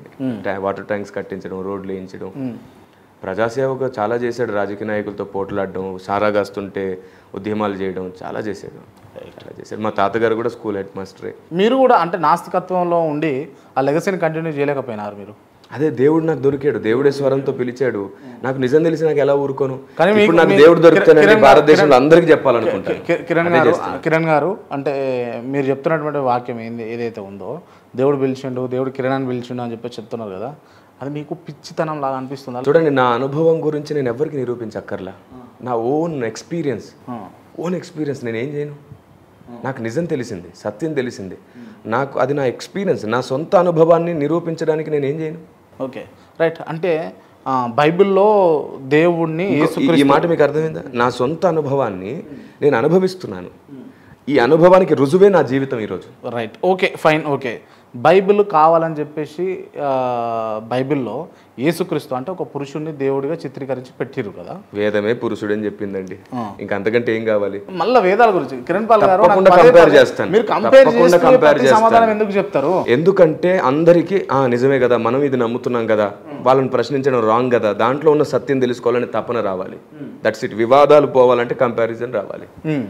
నా కంపారిజన్ వల్ల ఎవరికి మనోభావాలను దెబ్బతినట్లేదు, ఎవరిని దూషించట్లేదు, ద్వేషించట్లేదు. ఇంతవరకు ఎవరిని వ్యక్తిగతంగా దూషించిన చరిత్ర నాకు లేదు. సత్యం చెప్పేవాడు ఎవరి పేరెత్తి వ్యక్తిగతంగా దూషించి చెప్పకూడదు. Right, okay. మొన్న విజయవాడలో ఫ్లడ్స్ వచ్చినప్పుడు యేసుక్రీస్తు ఏం చేస్తున్నానా? నేను అదే ప్రశ్న అడిగితే ఏం చేస్తారు? నేను అడుగుతున్నాను, గారు ఏం చేశారు మీరు చెప్పండి. అంటే లోకరక్షకుడు దేవుడు ఏమైనా కాపాడతాడు అని చెప్పేసి మీరు అన్నారు కదా, ఓకే, అంటుంటారు కదా. సో దానికి అదే మీకు అర్థం కావాలి. దేవుడు ఈ భూమి మీద విపత్తులు జరుగుతాయి, ప్రళయాలు వస్తాయని బైబిల్ చెప్పింది. ఓకే, మీరు బైబుల్ చెప్పింది అని చెప్పేసి దీన్ని బేసిక్గా తీసుకొని చెప్తా ఉన్నారు. కాలజ్ఞానం చెప్పింది కాల గ్రంథాలలో కూడా ఉంది అని అంటే దాన్ని మీరు పరిగణలోకి తీసుకుంటారా? ఉంది. విజయవాడ అమ్మవారి ముక్కుపుడక వరకు వాటర్ వస్తే అంతా జలమయం అయిపోతుంది అని చెప్పేసి చెప్పి ఉన్నాయి. ఉంది, చదివాను, దాంట్లో ఉంది. ఏది నమ్ముతారు మీరు? దాంట్లో ఉంది నమ్ముతారా, దీంట్లో ఉంది నమ్ముతారా? చూడండి, నేను మీకు విషయం చెప్తాను. ఇందులోనే కాదు, ప్రపంచంలో చాలా మంది జరగబోయే భవిష్యత్తును చెప్పారు, అవి జరిగినాయి. దీని వెనకాల ఒక మిస్టరీ ఉంది. చెబితే నమ్మబుద్ధి కాకపోవచ్చు, కానీ ఒక మాటలో చెప్తాను. దేవుడు ఏం చేయబోతున్నాడో అవి చాలా వరకు పడిపోయిన కెరూబుకు తెలుసు. దీన్ని మీరు ఇంకొంచెం మాట్లాడి వివాదం చేయొచ్చు, మీకు మంచి కంటెంట్ ఇస్తున్నాను. పడిపోయిన కెరూబుకు తెలుసు ఆయన, అందుకే నీకు మరుగైనది ఏదీ లేదు, దానియేలు కంటే జ్ఞానం గలవాడు అని చెప్పాడు. సో అలా వాడికి తెలిసిన కొన్ని చెప్పిస్తున్నాడు మనుషుల ద్వారా. ఇది నా నమ్మకం. ఎవరు కెరూబు? ఎవరు? ఇది నా పడిపోయిన కెరూబు ఎవరు? పడిపోయిన కెరూబు ఎవరంటే మీరు అనుకున్న ఆన్సర్ నేను చెప్పట్లేదు. ఒక కెరూబు పడిపోయాడు, అందరినీ నేనే అని నమ్మిస్తున్నాడు, అందరినీ వాడి వైపు తిప్పుకోవాలనుకుంటున్నాడు, మనుషుల్ని వాడుకుంటున్నాడు. కెరూబు అంటే అంటున్నా దేవదూతల్లో ఒకడు, దేవుడు సృష్టించిన వాళ్ళలో ఒకడు. దేవుడు మనుషులనే కదా సృష్టించాల్సింది, మళ్ళీ దేవదూతలు ఎందుకు ఇంకా ఆయనకు సేవ చేయడం? మనుషుల కంటే ముందే దేవదూతలను సృష్టించాడు, ఆయనకు సేవ చేయడానికి, మనకు కూడా సేవ చేయడానికి అంటే కాళ్ళు ఒత్తడానికి ఇట్లా దాన్ని సేవ అనరు. అదొకటే సేవ అయితే ఇప్పుడు మేము దేవుని పని చేస్తున్నాం. దేవుని చిత్తం నెరవేర్చడం, దేవుడు చెప్పింది చేయడం, దేవుడు అనుకున్నది సాధించడం, దేవుడు ఆలోచనలు నెరవేర్చడం సేవ. రైట్. కాళ్ళొత్తడం అంటే గుర్తొచ్చిందన్న, కొంతమంది పాస్టర్లు ప్రేమతోటి వాక్యాలు చెప్పేటప్పుడు గురుకులాల్లో కూడా గురువు గారి పాద పరిచర్య చేసే సాంప్రదాయం మన దేశంలో ఉంది, దాన్ని తప్పుబట్టొద్దు. గురుకులాల్లో గురువుల పాద పరిచర్య చేయడం ప్రతి శిష్యుని కర్తవ్యంగా మన దేశం దాన్ని గొప్పదిగా భావిస్తుంది, ధన్యతగా భావిస్తుంది. అసలు ఆ కాన్సెప్ట్లో తప్పు భావించొద్దు. తల్లికి తండ్రికి కూడా మనం పాదాలు నొక్కుతాం. ఎస్, దాన్ని ఆ కాన్సెప్ట్ తప్పు పట్టే. ఒక పురుష పాస్టర్ కాళ్ళు నొక్కడంలో ఒక పురుషుడు నొక్కడంలో తప్పేం లేదు, కానీ మహిళలు నొక్కితే తప్పే కదా. చూడండి, మీరు సరిగ్గా అడుగుతున్నారు. ఈ ప్రశ్న కరెక్ట్గానే ఉంది. మీరే చెప్పండి నాకు, తండ్రి పురుషుడే, కూతురు కాళ్ళు నొక్కాల్సి వచ్చింది, ఏమని దానికి మీరు బంధం పెడతారు? ఓకే, అంతే ఆలోచించుకోండి. ఇప్పుడు తండ్రి అని అంటే పూర్తి బాధ్యత, కడుపులో తల్లి కడుపులో ఆ కూతురు ఉన్నప్పటి నుంచి ఆమెను ఏ విధంగా పెంచాలి, ఆమెను కలెక్టర్ చేయాలా, డాక్టర్ చేయాలా అని ఓ పరితపిస్తా ఉంటూ పెంచుతూ వస్తాడు. కానీ ఆ పాస్టర్కు చూడంగానే అందంగా ఉన్నది, అమ్మాయి లాగా ఉన్నది, అమ్మాయి అని చెప్పి అలాంటి వారితో పాస్టర్తో పోల్చకండి, అలాంటి వారిని పాస్టర్తో పోల్చకండి దయచేసి. వ్యక్తులు తమ సొంత బుద్ధితో తప్పు చేస్తే తమ వృత్తికి కాదు కలంకం, తమకే కలంకం. Right, okay. మొన్న పశ్చిమ బెంగాల్లో ఒక దుర్ఘటన జరిగింది. ఒక దుర్మార్గుడు ఒక అమ్మాయిని కిరాతకంగా కొంతమంది టీం తోటి రేప్ చేసిండు కదా. ఎగ్జాక్ట్లీ. చూడండి, దేవుడు అలా ఆపాల్సి వస్తే మొదట పండు తినేటప్పుడే ఆపాలి అవని. దేవుడు అలా ఆపాల్సి వస్తే పురాణాల ప్రకారంగా ఎన్నో సంఘటనలు జరగకుండా దేవుడు అంటే యేసుక్రీస్తు కదా. మీరు నమ్ముతున్నారా ఫైనల్? అంటే మీరు మీ విషయంలో దేవుడు యేసుక్రీస్తు త్రియేక దేవుడే దేవుడని నేను నిరూపించాను, నమ్ముతున్నాను, అదే సత్యమని. రైట్, మీరు దేవుడు అనకండి, ఇక యేసుక్రీస్తు అని అనండి. మీరు దేవుడు అని ఎందుకు అంటున్నారు? ఆయనే దేవుడు కదా. దేవుడు అంటే దేవుడే, మీరు అంటున్న దేవుడే యేసుక్రీస్తు అంటున్నారు కదా. యేసుక్రీస్తు అనండి అంటున్నా. యేసుక్రీస్తే దేవుడు, యేసుక్రీస్తే దేవుడు. సరే రైట్, మీరు అట్లే మాట్లాడండి. సరే, ఎందుకు ఆపలేదు చెప్పండి. అది పండు కాడా ఆపిన మీరు? అవ్వ పండు తినే కాడా? అదే చెప్తున్నాను. దేవుడు ఈ భూమి మీద న్యాయం ఏమిటో, ధర్మం ఏమిటో, సత్యం ఏమిటో నేర్పించాలనుకుంటున్నాడు. అందులో కొన్నిటిని జరగనిస్తున్నాడు. అప్పుడే మనకు వివేకం వస్తుంది. ఆయన చేయట్లా, ఆయన చెయ్యట్లేదు. జరుగుతున్న విపత్తులన్నిటికీ ఆయన కారణం అనేది నిజం కాదు. జరుగుతున్న మంచికి మాత్రం యేసుక్రీస్తే కారణం. దేవుడు మంచి చేస్తాడు కాబట్టి. దేవుడు మంచి చేస్తాడు అంటే మంచి చేస్తానేమో దేవుడు, చెడు చేస్తానేమో విపత్తులు. అదే చెప్తున్నాను, దేవుడు మంచి చేస్తాడు, ఆయన చెడు చేయడు. అందుకే ఎవరైనా మనకు మంచి చేస్తే దేవుళ్ళ వచ్చావయ్యా అని అంటారు సహజంగానే. మరి చెడు చేసిన ఎందుకన్నారు? ఎందుకంటే మంచి దేవుడు, చెడు అపవాది, చీకటి, సాతాను. ఇప్పుడు ప్రపంచం మొత్తం గడగడలాడింది ఎక్కడ అని అంటే కరోనా టైంలో. కరోనా టైంలో వ్యాక్సినేషన్ కోసం, కరోనాకు సంబంధించినటువంటి మందు కోసం చాలామంది విశ్వ ప్రయత్నాలు చేశారు. చివరికి వ్యాక్సిన్ వచ్చింది. ఆ వ్యాక్సిన్ కనిపెట్టింది ఎవరు? మనుషులే కదా. దేవుడు ఏం చేసిండు? దేవుడే అప్పుడు మనుషులు. ఆ ప్రశ్న అందరికీ వర్తిస్తుంది. దేవుడు ఉన్నాడని నమ్ముతున్న అందరికీ వర్తిస్తుంది. అదే జ్ఞానం, అదే జవాబు. నేను అదే చెప్పాను. యేసుక్రీస్తు ఎందుకు రాలేకపోయాడు? యేసుక్రీస్తు ఎందుకు కాపాడలేకపోయారు? సరే, వీళ్ళంతా దేవుళ్ళు కాదని మీరు నమ్ముతారు కదా. హిందూ ధర్మం ప్రకారం హిందూ చూడండి క్రాంతి గారు, నేను వాళ్ళని దేవుడు కాదు అని ఇంతవరకు నా నోటితో నేను చెప్పలే. నమ్ముతారు కదా అని అంటున్నాను. నేను ఏం చెప్తున్నానంటే, సర్వ సమాజానికి దేవుడు ఒక్కడే అని తెలుసుకోండి. నేను తెలుసుకున్నాను నా పరిశోధనతో. ఆయన పేరు నజరేయుడైన యేసు. రైట్, ఇప్పుడు మీరు యేసు, నజరేయుడైన యేసు అంటున్నారు కదా. ఎక్కడ పుట్టిండు? ఇజ్రాయెల్. భూమికి మధ్య ప్రాంతం. ఇజ్రాయెల్లో ఇప్పుడు యేసుక్రీస్తును కొనియాడుతారా, మొక్కుతారా? ఇజ్రాయిల్లోనే. అదే చెప్తున్నాను. ఇజ్రాయేలు దేశంలో ఆయన అవతరించిన సంగతి తెలుసుకున్న వాళ్ళు ఉన్నారు, దాన్ని వ్యతిరేకించిన వాళ్ళు ఉన్నారు. అలా వ్యతిరేకిస్తాను ముందే ప్రవచనాలు కూడా ఉన్నాయి బైబిల్. ఆయన రాకముందే రాశారు. ఎందుకంటే శిలువ యజ్ఞం జరగాలి కాబట్టి, ఆయన మరణించాలి కాబట్టి ఆ అపోజిషన్ ఉంటుంది అని ముందే బైబిల్ గ్రంథంలో ప్రవచన రూపంలో రాయబడింది. అసలు ఇజ్రాయెల్లో ఆయన నమ్మిన వారే కదా ఈరోజు ప్రపంచమంతటా ఆయన శిష్యులు ప్రకటించారు ఆయన్ని. ఇప్పటికీ ఆయన వస్తాడు, మెస్సయ్య వస్తాడని ఇప్పటికీ నమ్ముతున్నారండి. ఓకే, ఆ మెస్సయ్యే క్రీస్తు అనేది మా సువార్త. అండ్ ఇంకొక ప్రశ్న ఏంటంటే, మనం ఇందాక మాట్లాడుతూ నేను అడగలేకపోయినా దాన్ని. మీరు ప్రసాదం గురించి వచ్చినప్పుడు ప్రసాదం మీరు తినను అని చెప్పారు. దాని తర్వాత ఫ్లడ్స్కి సంబంధించి కూడా నేను అడిగిన, ఫ్లడ్స్లో మీరు ఉంటే అని చెప్పేసి. రైట్, మోస్ట్లీ అంటే ఎక్కువ శాతం ఈ రైతాంగం అంతా డిపెండ్ అయిందంతా రైతు వ్యవస్థ పైన, లేకపోతే ఈ వ్యవసాయం పైన డిపెండ్ అయిందంతా కూడా హిందువులు ఉంటారు. హిందూ పర్సెంటేజ్ ఎక్కువ కాబట్టి పండిస్తారు కదా. భూమి పూజ చేసి వరి పంట. అన్నం ఎందుకు తింటారు? అసలు నేను వాడే లాజిక్ అది. ప్రతి సభలో క్రైస్తవులకు ఇదే చెప్తున్నాను, నేను హెచ్చరిస్తున్నాను. నేను వివేకం కలిగించడానికి ఆత్మదేవుడు నాకు ఇచ్చిన ఆలోచన పంచుతున్నాను. ఏమిటంటేనండి, అది ప్రసాదం కాదు, అది వృత్తి ధర్మం. వృత్తి ధర్మానికి ప్రసాదానికి వ్యత్యాసం చెప్తాను నేను. వరి మొత్తాన్ని దేవానికి సమర్పితం అంటే అది ప్రసాదం అవుతుంది. నా వృత్తిని దీవించు, కష్టాన్ని దీవించు అనేది ప్రసాదం అవ్వదు, వృత్తి ధర్మం అవుతుంది. ఆటో వాడు కూడా ప్రారంభించేటప్పుడు దేవుని మొక్కుకొని ప్రారంభిస్తాడు, బస్సు వాడు కూడా ప్రారంభిస్తాడు. ఇలా అందరూ తమ వృత్తి ధర్మాలు చేస్తూ ఉంటారు. వృత్తి ధర్మానికి, పూజకి, ప్రసాదానికి చాలా వ్యత్యాసం ఉంది. అన్నీ ఎరిగి అన్నీ తెలుసుకొని పరిశీలించిన తర్వాత ఈరోజు నేను సమాజానికి చెప్తున్నాను. అంటే తినొచ్చు, అదైతే తినొచ్చు, పాసిబిలిటీస్ ఉన్నాయి లేవు కాబట్టి తప్పదు. ప్రసాదం కాదు, ప్రసాదం కాదని అంటారు. కాదు, నేను మళ్ళీ చెప్తున్నాను, ప్రసాదం నేను ఎందుకు తినను? ఇప్పుడు దేవుడి దగ్గర ఒక్క నిమిషం అన్న క్లియర్గా, ఇప్పుడు వినాయకుడి దగ్గర పెట్టినటువంటి ప్రసాదం మీరు వినాయకుడే దేవుడు కాదని చెప్పేసి నమ్ముతారు, యేసుక్రీస్తు మాత్రమే దేవుడు నమ్ముతారు. వినాయకుడి దగ్గర పెడితేంది, లేకపోతే ఇంకొక దేవుడి దగ్గర పెడితేంది, అది ప్రసాదం పెడితేనే నిషిద్ధం. అందుకే చెప్పాను, యేసు ప్రభు రూపం ముందు పెట్టినా నిషిద్ధమే. ఒక రూపం ముందు పెట్టనే వద్దు. ఒక రూపం ముందు అని అంటే ఇప్పుడు పొలాన్ని కోసే ముందు, లేకపోతే పొలం పండించే ముందు రైతు ఖచ్చితంగా ఒక రాయి పెట్టి ఆ రాయికి బొట్లు పెట్టి మరీ చేస్తాడు. అదే మొత్తం వరి మొత్తం పెట్టడే, వరి మొత్తం కాదన్న, కోసేటప్పుడు లేకపోతే నాటేటప్పుడు పెడతాడు, అంతవరకే నిషిద్ధం. తీసేటప్పుడు అంతవరకే నిషిద్ధం, అంతవరకే. ఎందుకంటే అది ప్రసాదం అవుతుంది. రైట్. ఒక పెద్ద అండాలో, ఒక పెద్ద గిన్నెలో ప్రసాదం అంతా వండి, ప్రసాదం అంతా తీసుకొని పోయి దేవుని ముందు పెట్టరు. మరి దాంచలు కొంచెమే తీసుకొని పోయి దేవుడి ముందే పెడతారు. అది గుడిలో జరుగుతుంది, గుడిలో పెడతారు. ఇది మీరు తినొచ్చా? అండాలో ఉన్నది మీరు తినొచ్చా? గుడిలో జరిగేది కదా మీరు చెప్పేది. గుడి ప్రాంగణం మొత్తంలో దాన్ని వండడమే ప్రసాదం అనే ఉద్దేశంతో వండుతారు. ఉద్దేశం సరిపోయింది కదా. ఉద్దేశం ఉంటే అంటే ఇక్కడ ఉద్దేశమే, మీరు ఉద్దేశం ఉంటే తినరా, లేకపోతే లేదు ఉద్దేశమేనండి.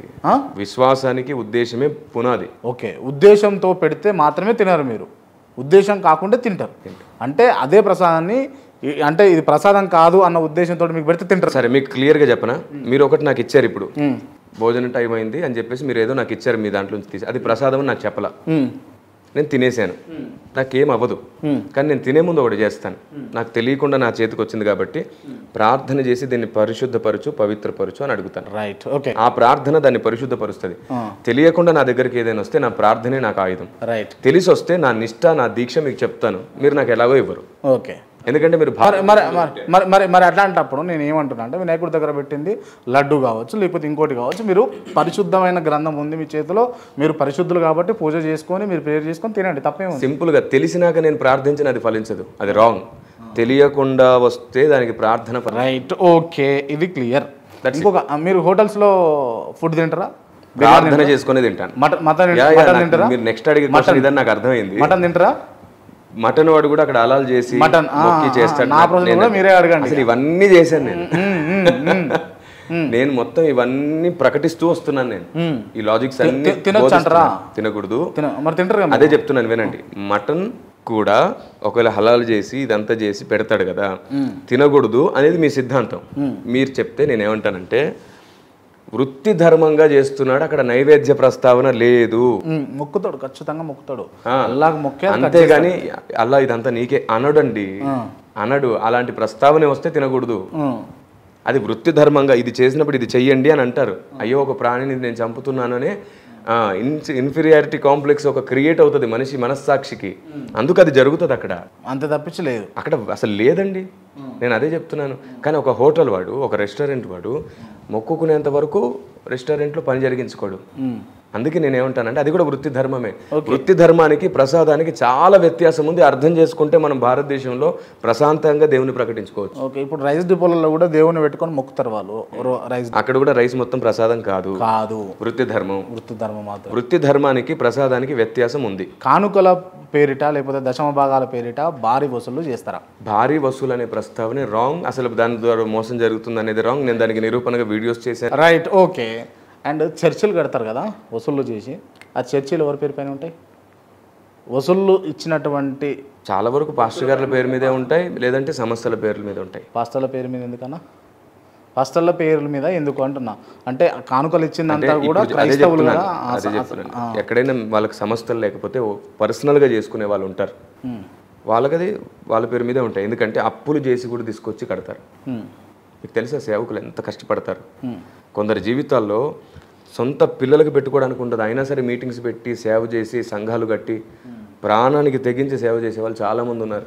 వాళ్ళు చనిపోయిన తర్వాత వాళ్ళ కుటుంబాలు రోడ్డున పడి ఇబ్బంది పడి మళ్ళీ సేవ చేశారు మళ్ళీ వాళ్ళు. అలాగా సేవకులు ఈ భూమి మీద చాలా కష్టపడుతున్నారు. ఎవరు, నేను చెప్తున్నాను కదా, వ్యక్తిగతంగా పడిపోయిన వాళ్ళు తప్పులు చేసిన వాళ్ళని చూపించే సేవకులు అనకూడదు, క్రైస్తవ్యాన్ని అనకూడదు, వాళ్ళనే అనాలి, పర్సనల్గానే అనాలి అంతే. అది కూడా నిజానిజాలు తెలుసుకొని పూర్తిగా నిజమైతేనే అనాలి.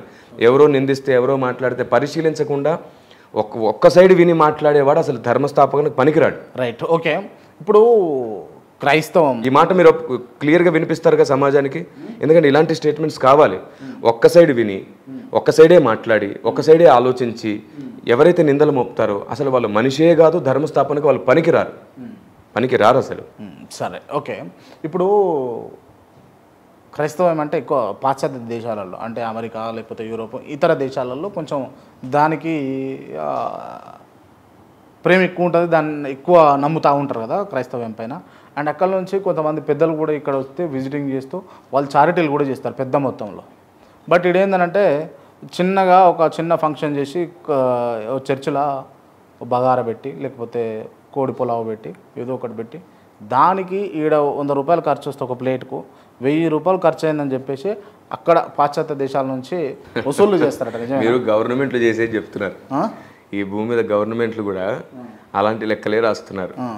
నాకు ఒక డౌట్ అండి, గవర్నమెంట్లు అన్ని సొంత ఆటోలు సొంత వెహికల్స్ అన్ని కొనుక్కోవచ్చు కదా, అద్దెకి ఎందుకు నడుపుతారు? ఎందుకు మళ్ళీ లెక్కలు రాస్తారు? గవర్నమెంట్కే సొంత ఆస్తి ఉండొచ్చు కదా, నడుస్తుంది కొంత. నేను అదే చెప్తున్నాను, మనుషులు తమ స్వలాభం కొరకు చేసేదాన్ని క్రైస్తవ్యానికి బైబిల్కి అసలు ఆపాదించనే వద్దు. ఇన్నాళ్ళు అదే బురద జల్లుతున్నారు కరుణాకర్ సుగుణ గారు, అదే బురద జల్లుతున్నారు రాధా మనోహరన్ దాస్ గారు. దేవుడు వాళ్ళకి దీర్ఘాయుష్ని ఇవ్వాలి, వాళ్ళకి సత్యం తెలిసే వరకు వాళ్ళు బాగుండాలి. అంటే బాగుండాలంటారు సావురు తొందరగా. అయ్యో నేను అదే అంటున్నాను. చూసారు నా మాటకు అర్థం ఏంటి? దీర్ఘాయుష్ కలిగి సత్యం తెలుసుకునే వరకు బాగుండాలి వాళ్ళు, ఖచ్చితంగా బాగుండాలి. నేను ప్రేయర్ చేస్తున్నాను. అంటే నిజంగా అంటే మీరు మనస్ఫూర్తిగా దేవుడు ఉన్నాడని నమ్ముతున్నాను కదా, ఆయన నన్ను చూస్తున్నాడనే స్పృహతో చెప్తున్నాను. ఎటువంటి కోపం లేదు, వాళ్ళందరూ బాగుండాలి. ఎటువంటి కోపం లేదా వాళ్ళ పైన? ఎందుకుంటదండి అస్సలే. వాళ్ళు నన్ను ఏమన్నా అన్నారా? దేవుణ్ణి అంటున్నారు వీళ్ళు. దేవుడు అంటే వాళ్ళకు కూడా దేవుడే కదా. ఇప్పుడు నా తండ్రిని ఒకడు అంటున్నాడంటే వాడు నా తమ్ముడు అయితే నేను ఎందుకు కోపగించుకోవాలి? చెప్తాను, అరే తండ్రిని అంటావా, పద్ధతి ఉందా సాంప్రదాయంగా అని అంటానే కానీ వాడిని ఎందుకు నేను చావాలని కోరుకుంటాను? తమ్ముడు కదా. అట్లా అందరం అన్నదమ్ములం, మనందరికి ఆయనే దేవుడు. ఆయన తండ్రి అనుకోవట్లేదు కదా, వాళ్ళు తండ్రి అనుకోవట్లేదు. స్పృహ వస్తుంది, తండ్రి స్పృహ వస్తుంది. కరుణాకర్ గారికి కూడా క్రీస్తే తండ్రి లేని వాడు తండ్రి కాదు అని అంటున్నారు వాళ్ళు. రాధా మనోహరన్ దాస్ గారికి కూడా క్రీస్తే దేవుడు, మీకు నాకు అందరికి క్రీస్తే దేవుడు, త్రియేక దేవుడు. యేసు దేవుడైతే యెహోవా ఎవరని అడిగితే దానికి కూడా నేను జవాబు ఇచ్చాను ఆధారాలతో. రైట్. కరుణాకర్ సుగుణ అని పేరు తీశారు కాబట్టి చాలామంది పాస్టర్లను అడిగినా మిమ్మల్ని కూడా అడుగుతున్నా. పాస్టర్లు, కొంతమంది పాస్టర్లు స్త్రీల ఏకాంత కోడిక అని పెట్టి స్త్రీలను చర్చబడుతున్నారు. అలాగా నేను అదే చెప్తున్నాను క్రాంతి గారు, చాలా తప్పుడు నింద, తప్పుడు ప్రచారము చేస్తారా చేయరు. అలాంటిది ఏముండదు. తప్పుడు లేదండి, వందల మంది. ఆయన క్లియర్ గా ఆయన పేరు ఏం పేరు? ఇప్పుడు మళ్ళీ మీరు ఏ శాలం రాజు అని చెప్పేసి లేదు, ఆయన మంచి భక్తుడే, అందరు భక్తులేనండి. నేను మళ్ళీ చెప్తున్నాను ఏమిటంటే, మనుషుల్లో పొరపాట్లు జరగవని కాదు, కొందరు స్త్రీలు కావాలని బలవంత పెడతారు, ఇబ్బంది పెడతారు, ఒప్పుకోకపోతే వాళ్ళు చెప్తున్నాను కదా. కొందరు ప్రపంచంలో లేని అందగాళ్ళు ఓన్లీ పాస్టర్లోనే ఉంటారా అండి? కాదండి, కక్షగట్టి కావాలని కొందరు కక్షగట్టి చేసే వాళ్ళు కూడా ఉన్నారు. Right, okay. ఒక్క నిమిషం. మీరు చాలా మంది పాస్టర్లు, కొంతమంది రాధా మనోహర్ దాస్ను డిచ్కి బాబా అని అంటారు. నేను అన్నాను, మీరు అనలే కానీ కొంతమంది అంటారు. మీరు విన్నారా? ఇది అనంగా విన్నారా? ఎందుకంటారు ప్రశ్న అడుగుతున్నారు. సరే, ఎందుకంటారో మీకు తెలుసా? సరే, మీరు చెప్పేది టాలీ అవుతుందని అడుగుతున్నా నేను. ఓకే, మీరు ఇప్పుడు నేను చెప్పినది వివరణ లేదు పూర్తిగా. ఎందుకంటే మనిషి ఏ విషయంలో పడిపోతున్నాడు, ఎలా పడిపోతున్నాడు అనే ప్రస్తావనలో మనం సరిగ్గా బ్యాలెన్స్లోకి రావాలి. ఒక చిన్న తప్పు జరగానే మనుషులనే తప్పనేస్తాం మనం. అదే తప్పు మనం చేస్తే అందరూ అర్థం చేసుకోవాలనుకుంటాం మనం. ఇలాంటి దౌర్భాగ్యపు మనిషికి ఉంది. నేనేమంటానంటే, ఒక వ్యక్తి ఏ రూపంలో ఏ కారణంగా ఏం జరుగుతుంది అనే ప్రస్తావనకు వచ్చినప్పుడు, ఇప్పుడు మీరు అదే ప్రస్తావన ఇచ్చారు, ఆయన గురించి ఒక వాదన పెట్టుకున్నారు, హనీ ట్రాప్ అది అని అన్నారు. నేను అదే చెప్తున్నాను, అది జరుగుతుంది అని అంటున్నాను. అదే అమ్మాయి తప్పే అది. ఇప్పుడు ఒకటి చెప్తున్నాను ఏంటంటే, చేయించే వాళ్ళు ఉన్నారు, చేసే వాళ్ళు ఉన్నారు. హనీ ట్రాప్ చేసే వాళ్ళు ఉన్నారు, చేయించే వాళ్ళు ఉన్నారు. మనం ఎవరిని నిందిద్దాం? చేయించిన వాళ్ళని అందామా? అరే చేస్తే ఇది ఇంత ఇస్తానన్నారు, బ్రతుకుడానికి చేస్తున్నాను వాళ్ళని అందామా?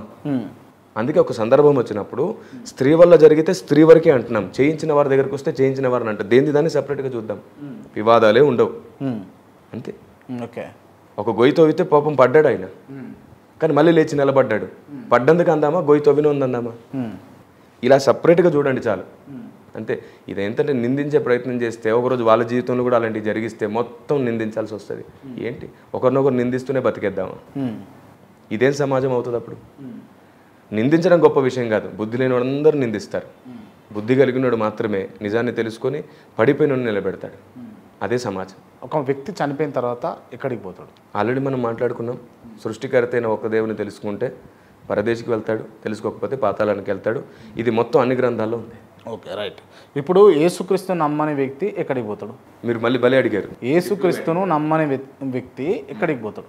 నేను యేసుక్రీస్తే ఆ ఒక్క దేవుడని నమ్ముతున్నాను కాబట్టి, ఆ ఒక్క దేవుడు ఎవరో తెలుసుకోకపోతే, అంటే ఆ యేసుక్రీస్తే ఆ ఒక్క దేవుడని తెలుసుకున్నాను కాబట్టి ఆయన నమ్మకపోతే తప్పకుండా నరకానికి పోతాడు. ఓకే, ఎంత స్వార్థం అన్నా యేసుక్రీస్తు. ఏ స్వార్థం లేదు, వేదమే చెప్పింది. నన్ను నమ్మితేనేమో అది స్వార్థమైతే వేదం అబద్ధం అనుకుంటారా? నమ్మితేనేమో నా దగ్గరికి, లేకపోతే బయట వాడి దగ్గరికి. అంటే ఇప్పుడు తల్లికి మించిన ప్రేమ ఉండాలి కదా దేవుడికి. తల్లికి ఇక్కడ ప్రేమ ప్రస్తావన లేదు, కర్తవ్యం అనే ప్రస్తావన వచ్చింది కాబట్టి ఈ నమ్మిక అనే ప్రస్తావన వచ్చింది. శుక్లయజుర్వేదం ఎంత ఖండితంగా చెప్పిందంటే అతడు ఒక్కడే, అతన్ని తెలుసుకోకపోతే అంధకారమే అని చెప్పింది. అది నియమం, అది నియమం. ప్రేమ, ఆప్యాయత, మంచి చెడు, స్వార్థం ఇవి తీసుకురానేకూడదు ఇక్కడ, కర్తవ్యం అది. Okay right. ఏడికి పోతారు? ఒకరు పాతాళంలోకి పోతారు, ఒకరు. మీరే చెప్పండి. ఇటువైపు వస్తే సిటీలోకి వెళ్తారు, ఇటువైపు వెళ్తే లోయలో పడతారు అని చెప్పడం తప్పేలా అవుతుంది? ఎంత స్వార్థం అండి. ఇటు వెళ్తే సిటీలోకి, ఇటు వెళ్తే ఇటు కూడా సిటీ రావాలంటే ఏం చేద్దాం?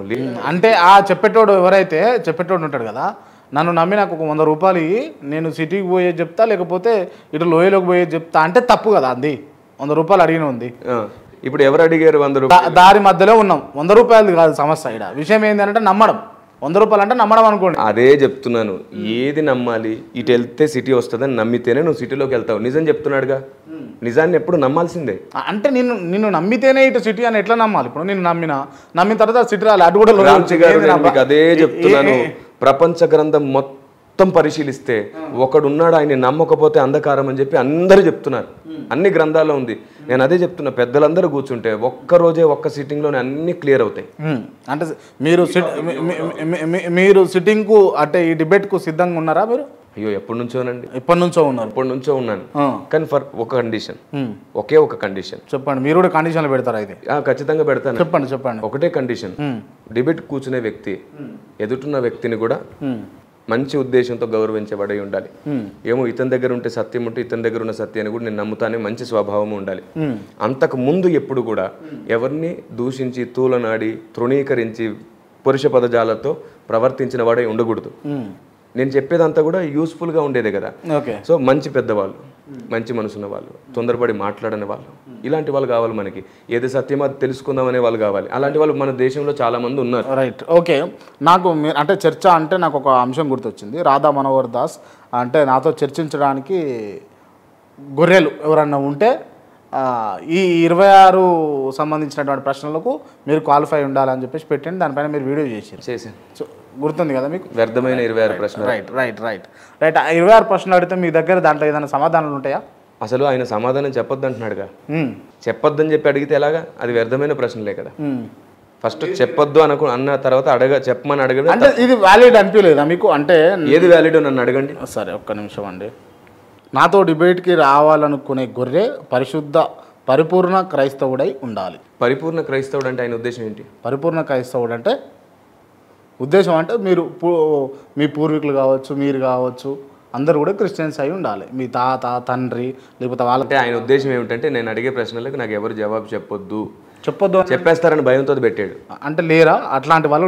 లేరు అన్నట్టు. ఎట్లాంటి వాళ్ళు? అంటే పరిపూర్ణమైనటువంటి క్రైస్తవులు లేడు అన్నట్టు. మీకు విషయం చెప్పనా, భారతదేశంలో కూడా పరిపూర్ణ హిందువులు ఎవరున్నారు?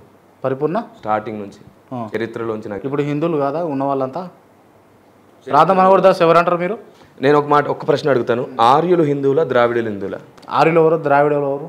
అదే చరిత్ర. నేను అడిగిన దానికి మీరు సరే, ఆర్యులు ఎవరు, ద్రావిడులు ఎవరు అంటున్నా. అసలు మన చరిత్ర మనకు చాలా క్లియర్గా చెప్తుంది. ఇరాన్ దేశం నుండి వలస వచ్చిన వాళ్ళు ఆర్యులు, వీళ్ళు వచ్చేసరికి ఇక్కడ ద్రావిడులు ఉన్నారు. ఓకే, ఇది డైవర్షన్ పాలిటిక్స్ అని అంటే ఇప్పుడు నేను అడిగిన ప్రశ్నకు దానికి సంబంధం లేదు, అర్థవంతంగా వెళ్ళిపోతున్నారు మీరు. అసలు ఇప్పుడు వీళ్ళు అసలు ఆ క్వశ్చనే రాంగ్ అని చెప్పాను నేను. అయినా మీరు అడిగారు, నేను ఒక వివరణ ఇస్తున్నాను. పరిపూర్ణ క్రైస్తవులు అన్నారు, నేను భారతదేశంలో పరిపూర్ణ హిందువులు ఎవరని అడుగుతున్నాను. మీ ప్రశ్న సమాధానం. సరే, ఇంకోటి ఏంటంటే సర్టిఫికేట్స్ క్రైస్తవులు అయి ఉండాలి. ఎందుకని క్రైస్తవులు అయి ఉండాలి? సర్టిఫికేట్ కులానికి సంబంధించింది కానీ మతానికి సంబంధించింది ఎందుకు చేశారు? క్రైస్తవ్యం మతమా కులమా అని అడిగాను నేను. మతమైనప్పుడు కులం సర్టిఫికేట్ దగ్గర ఎందుకు ఈ కుట్ర? వారు తమ పూర్వీకులు హిందువులు కాదు అని చెప్పగలిగి ఉండాలి. నేను అదే చెప్తున్నాను కదా, పరిపూర్ణ హిందువులు ఎవరో ముందు చెప్పమనండి, అప్పుడు మాట్లాడదాం. తమ పూర్వీకులు గొప్పవారు అని చెప్పగలిగి ఉండాలి. నేను చెప్తున్నాను, భారతదేశంలో మన పూర్వీకులు అందరు గొప్ప వాళ్ళే. మీ పూర్వీకులు అందరి అందరి పూర్వీకులు, మీ పూర్వీకులు, తను చెప్పేది మీ పూర్వీకులు ఎవరైతే డిబేట్ లేకపోతే తనతో చర్చించడానికి సిద్ధంగా ఉండేవాళ్ళు. అరే అదే చెప్తున్నాను, నా పూర్వీకులైనా మీ పూర్వీకులైనా మన వందే మాతరం జనగణమన పాడగలిగి ఉండాలి, అదే జాతీయ జెండాకి సెల్యూట్ చేయాలి. అంత గొప్ప విశాల హృదయం దేవుడు ఇచ్చాడు. జాతీయ జెండాకి కాదు, ఈ దేశ స్వతంత్రం కోసం పోరాడిన ప్రతి ఒక్కరికి సెల్యూట్ చేయగలను నేను. నాకు దేశమే ముఖ్యం మతం కంటే అని ముందు ఆయన్ని ఆ మాట చెప్పమానండి. మీరు చెప్తారా ఫస్ట్? మీరు దేశమే ముఖ్యం, నేను ఆల్రెడీ చెప్పేశాను, వీడియోస్ కూడా చేశానండి. నాకు దేశమే ముఖ్యం, నా బైబిల్ కూడా అదే చెప్తుంది, నిన్ను వల్లే నీ పొరుగు వారిని ప్రేమించు. నేనేం యూదుని కాదు అంత మొండిగా ప్రవర్తించడానికి, మతోన్మాదంగా ప్రవర్తించడానికి. నేను క్రైస్తవుని. యూదులు మతోన్మాదులు అయితే యూదులు మతోన్మాదంగా ప్రవర్తించారు. Right, okay. ప్రపంచంలో ఎన్ని పుస్తకాలు ఉన్నా వాటన్నిటికంటే మనుషులే నాకు ముఖ్యం అని చెప్పగలగాలి. ముందు ఆయన్ని చెప్పమానండి. మీరు నోటి మాటతో కాదు, మీరు ఆయన కేవలం బైబిల్ని టార్గెట్ చేస్తూ అడిగిన ప్రశ్న అది. బైబిల్ని టార్గెట్ చేస్తూ అడిగిన ప్రశ్న మాత్రమే అది. అంటే బైబిల్ కంటే మనుషులే ముఖ్యమని అడుగుతున్నాడు ఆయన. నేను అదే అంటున్నాను, అసలు బైబిల్ మనుషుల్ని ప్రేమించమనే చెప్పింది. నేను దీన్ని పక్కన పెడితే ఇంకా మనుషుల్ని ఎక్కడ ప్రేమిస్తా? ఇది నాకు మనుషుల్ని ప్రేమించడం నేర్పించింది దేవుడు. అంటే మీరు ఇది పక్కన పెట్టలేరు, మనుషుల కోసం మనుషుల్ని ప్రేమించడం నేర్పింది గ్రంథం. అలా నేర్చుకున్నారు కదా, ఇంకేం పక్కన పెట్టొచ్చు కదా. ఇది జీవితం బ్రదర్, ఇది జీవితం. పక్కన పెట్టరంటారు. ఎట్లా పక్కన పెడతారు? ఇది జీవం, ఇది జీవం బ్రదర్. సరే, ఆయన కూడా భగవద్గీత మిగతా వేదాలు తెలుసుకున్నాడు, సమాజ సేవకు వచ్చాడు, వాటిని పక్కన పెట్టమానండి. పెట్టలేడే. మరి మతం కంటే మానవత్వమే ముఖ్యం అని చెప్పగలిగి సేమ్ క్వశ్చన్ అది రిపీటెడ్ అడుగుతున్నాడు. సేమ్. సరే, కులం వాడకూడదు అంటే పేరు వెనకాల తోక ఉండకూడదు. కులం వాడకూడదు అంటే ముందు అసలు ఈ కుల వర్గీకరణ చేసిన వాళ్ళని కూర్చొని ముందు కులాలను తీసేసేయండి. భారతదేశంలో కులమే వద్దు, ముందు దానికి పూనుకోమనండి. మధ్యలో ఇది 11వ ఏమో రాసిందంటే, ఎందుకంటే నేను క్రైస్తవులతోనే డిబేట్ చేస్తాను 50-50 గాళ్ళతో కాదు అని చెప్పి ఆయన ముందు 100% అని నిరూపించుకోమనండి. ఆయన్ని 100% అని నిరూపించుకోమనండి ఫస్ట్. రాజ్యాంగబద్ధ న్యాయబద్ధ నైతికత కలిగి ఏ గొర్రె పుత్రుడైనా గౌరవ శ్రీ రాధా మనోహర్ దాస్ గారితో డిబేట్కి రావచ్చు. నేను చెప్పినట్లు చెప్పాలి. నాకు నా పూర్వీకులు, నా దేశానికి, నా కుటుంబానికి ఏదో లకారంతో ఏమో రాసి బైబిల్కి అస్సలు సంబంధం లేదు అని చెప్పాలి. ఇప్పుడు ఆయన పెద్దవాడని మీరు ఎట్లా అంటారు? అంత పెద్ద బూతు మాట్లాడుతుంటే లకారాలు కికారాలు. ఆ లకారాలు ఒక మాట, ఆ లకారాలు లికారాలు మాట్లాడి ఓంకారం ఎట్లా అంటాడు? ముందు దాన్ని సరి చేసుకోమనండి. ఇలా ఏ గొర్రె అయినా చెప్పగలిగితే వెంటనే నాకు ఫోన్ చేసి డిబేట్కి రాగలరు. ఫస్ట్ ఆఫ్ ఆల్ గొర్రెని చులకన చేయొద్దని చెప్పండి. వేదంలో గొర్రెకి చాలా విలువ ఉంది. గొర్రె అంటే ఆయన ఉద్దేశంలో క్రైస్తవులు అని అర్థం. అదే, గొర్రెకి చాలా విలువ ఉంది. గొర్రె మంచి సాధు స్వభావి. క్రైస్తవుడు గొర్రె మాత్రమే కాదండోయ్, క్రైస్తవుడు సింహం కూడా, క్రైస్తవుడు పావురం కూడా.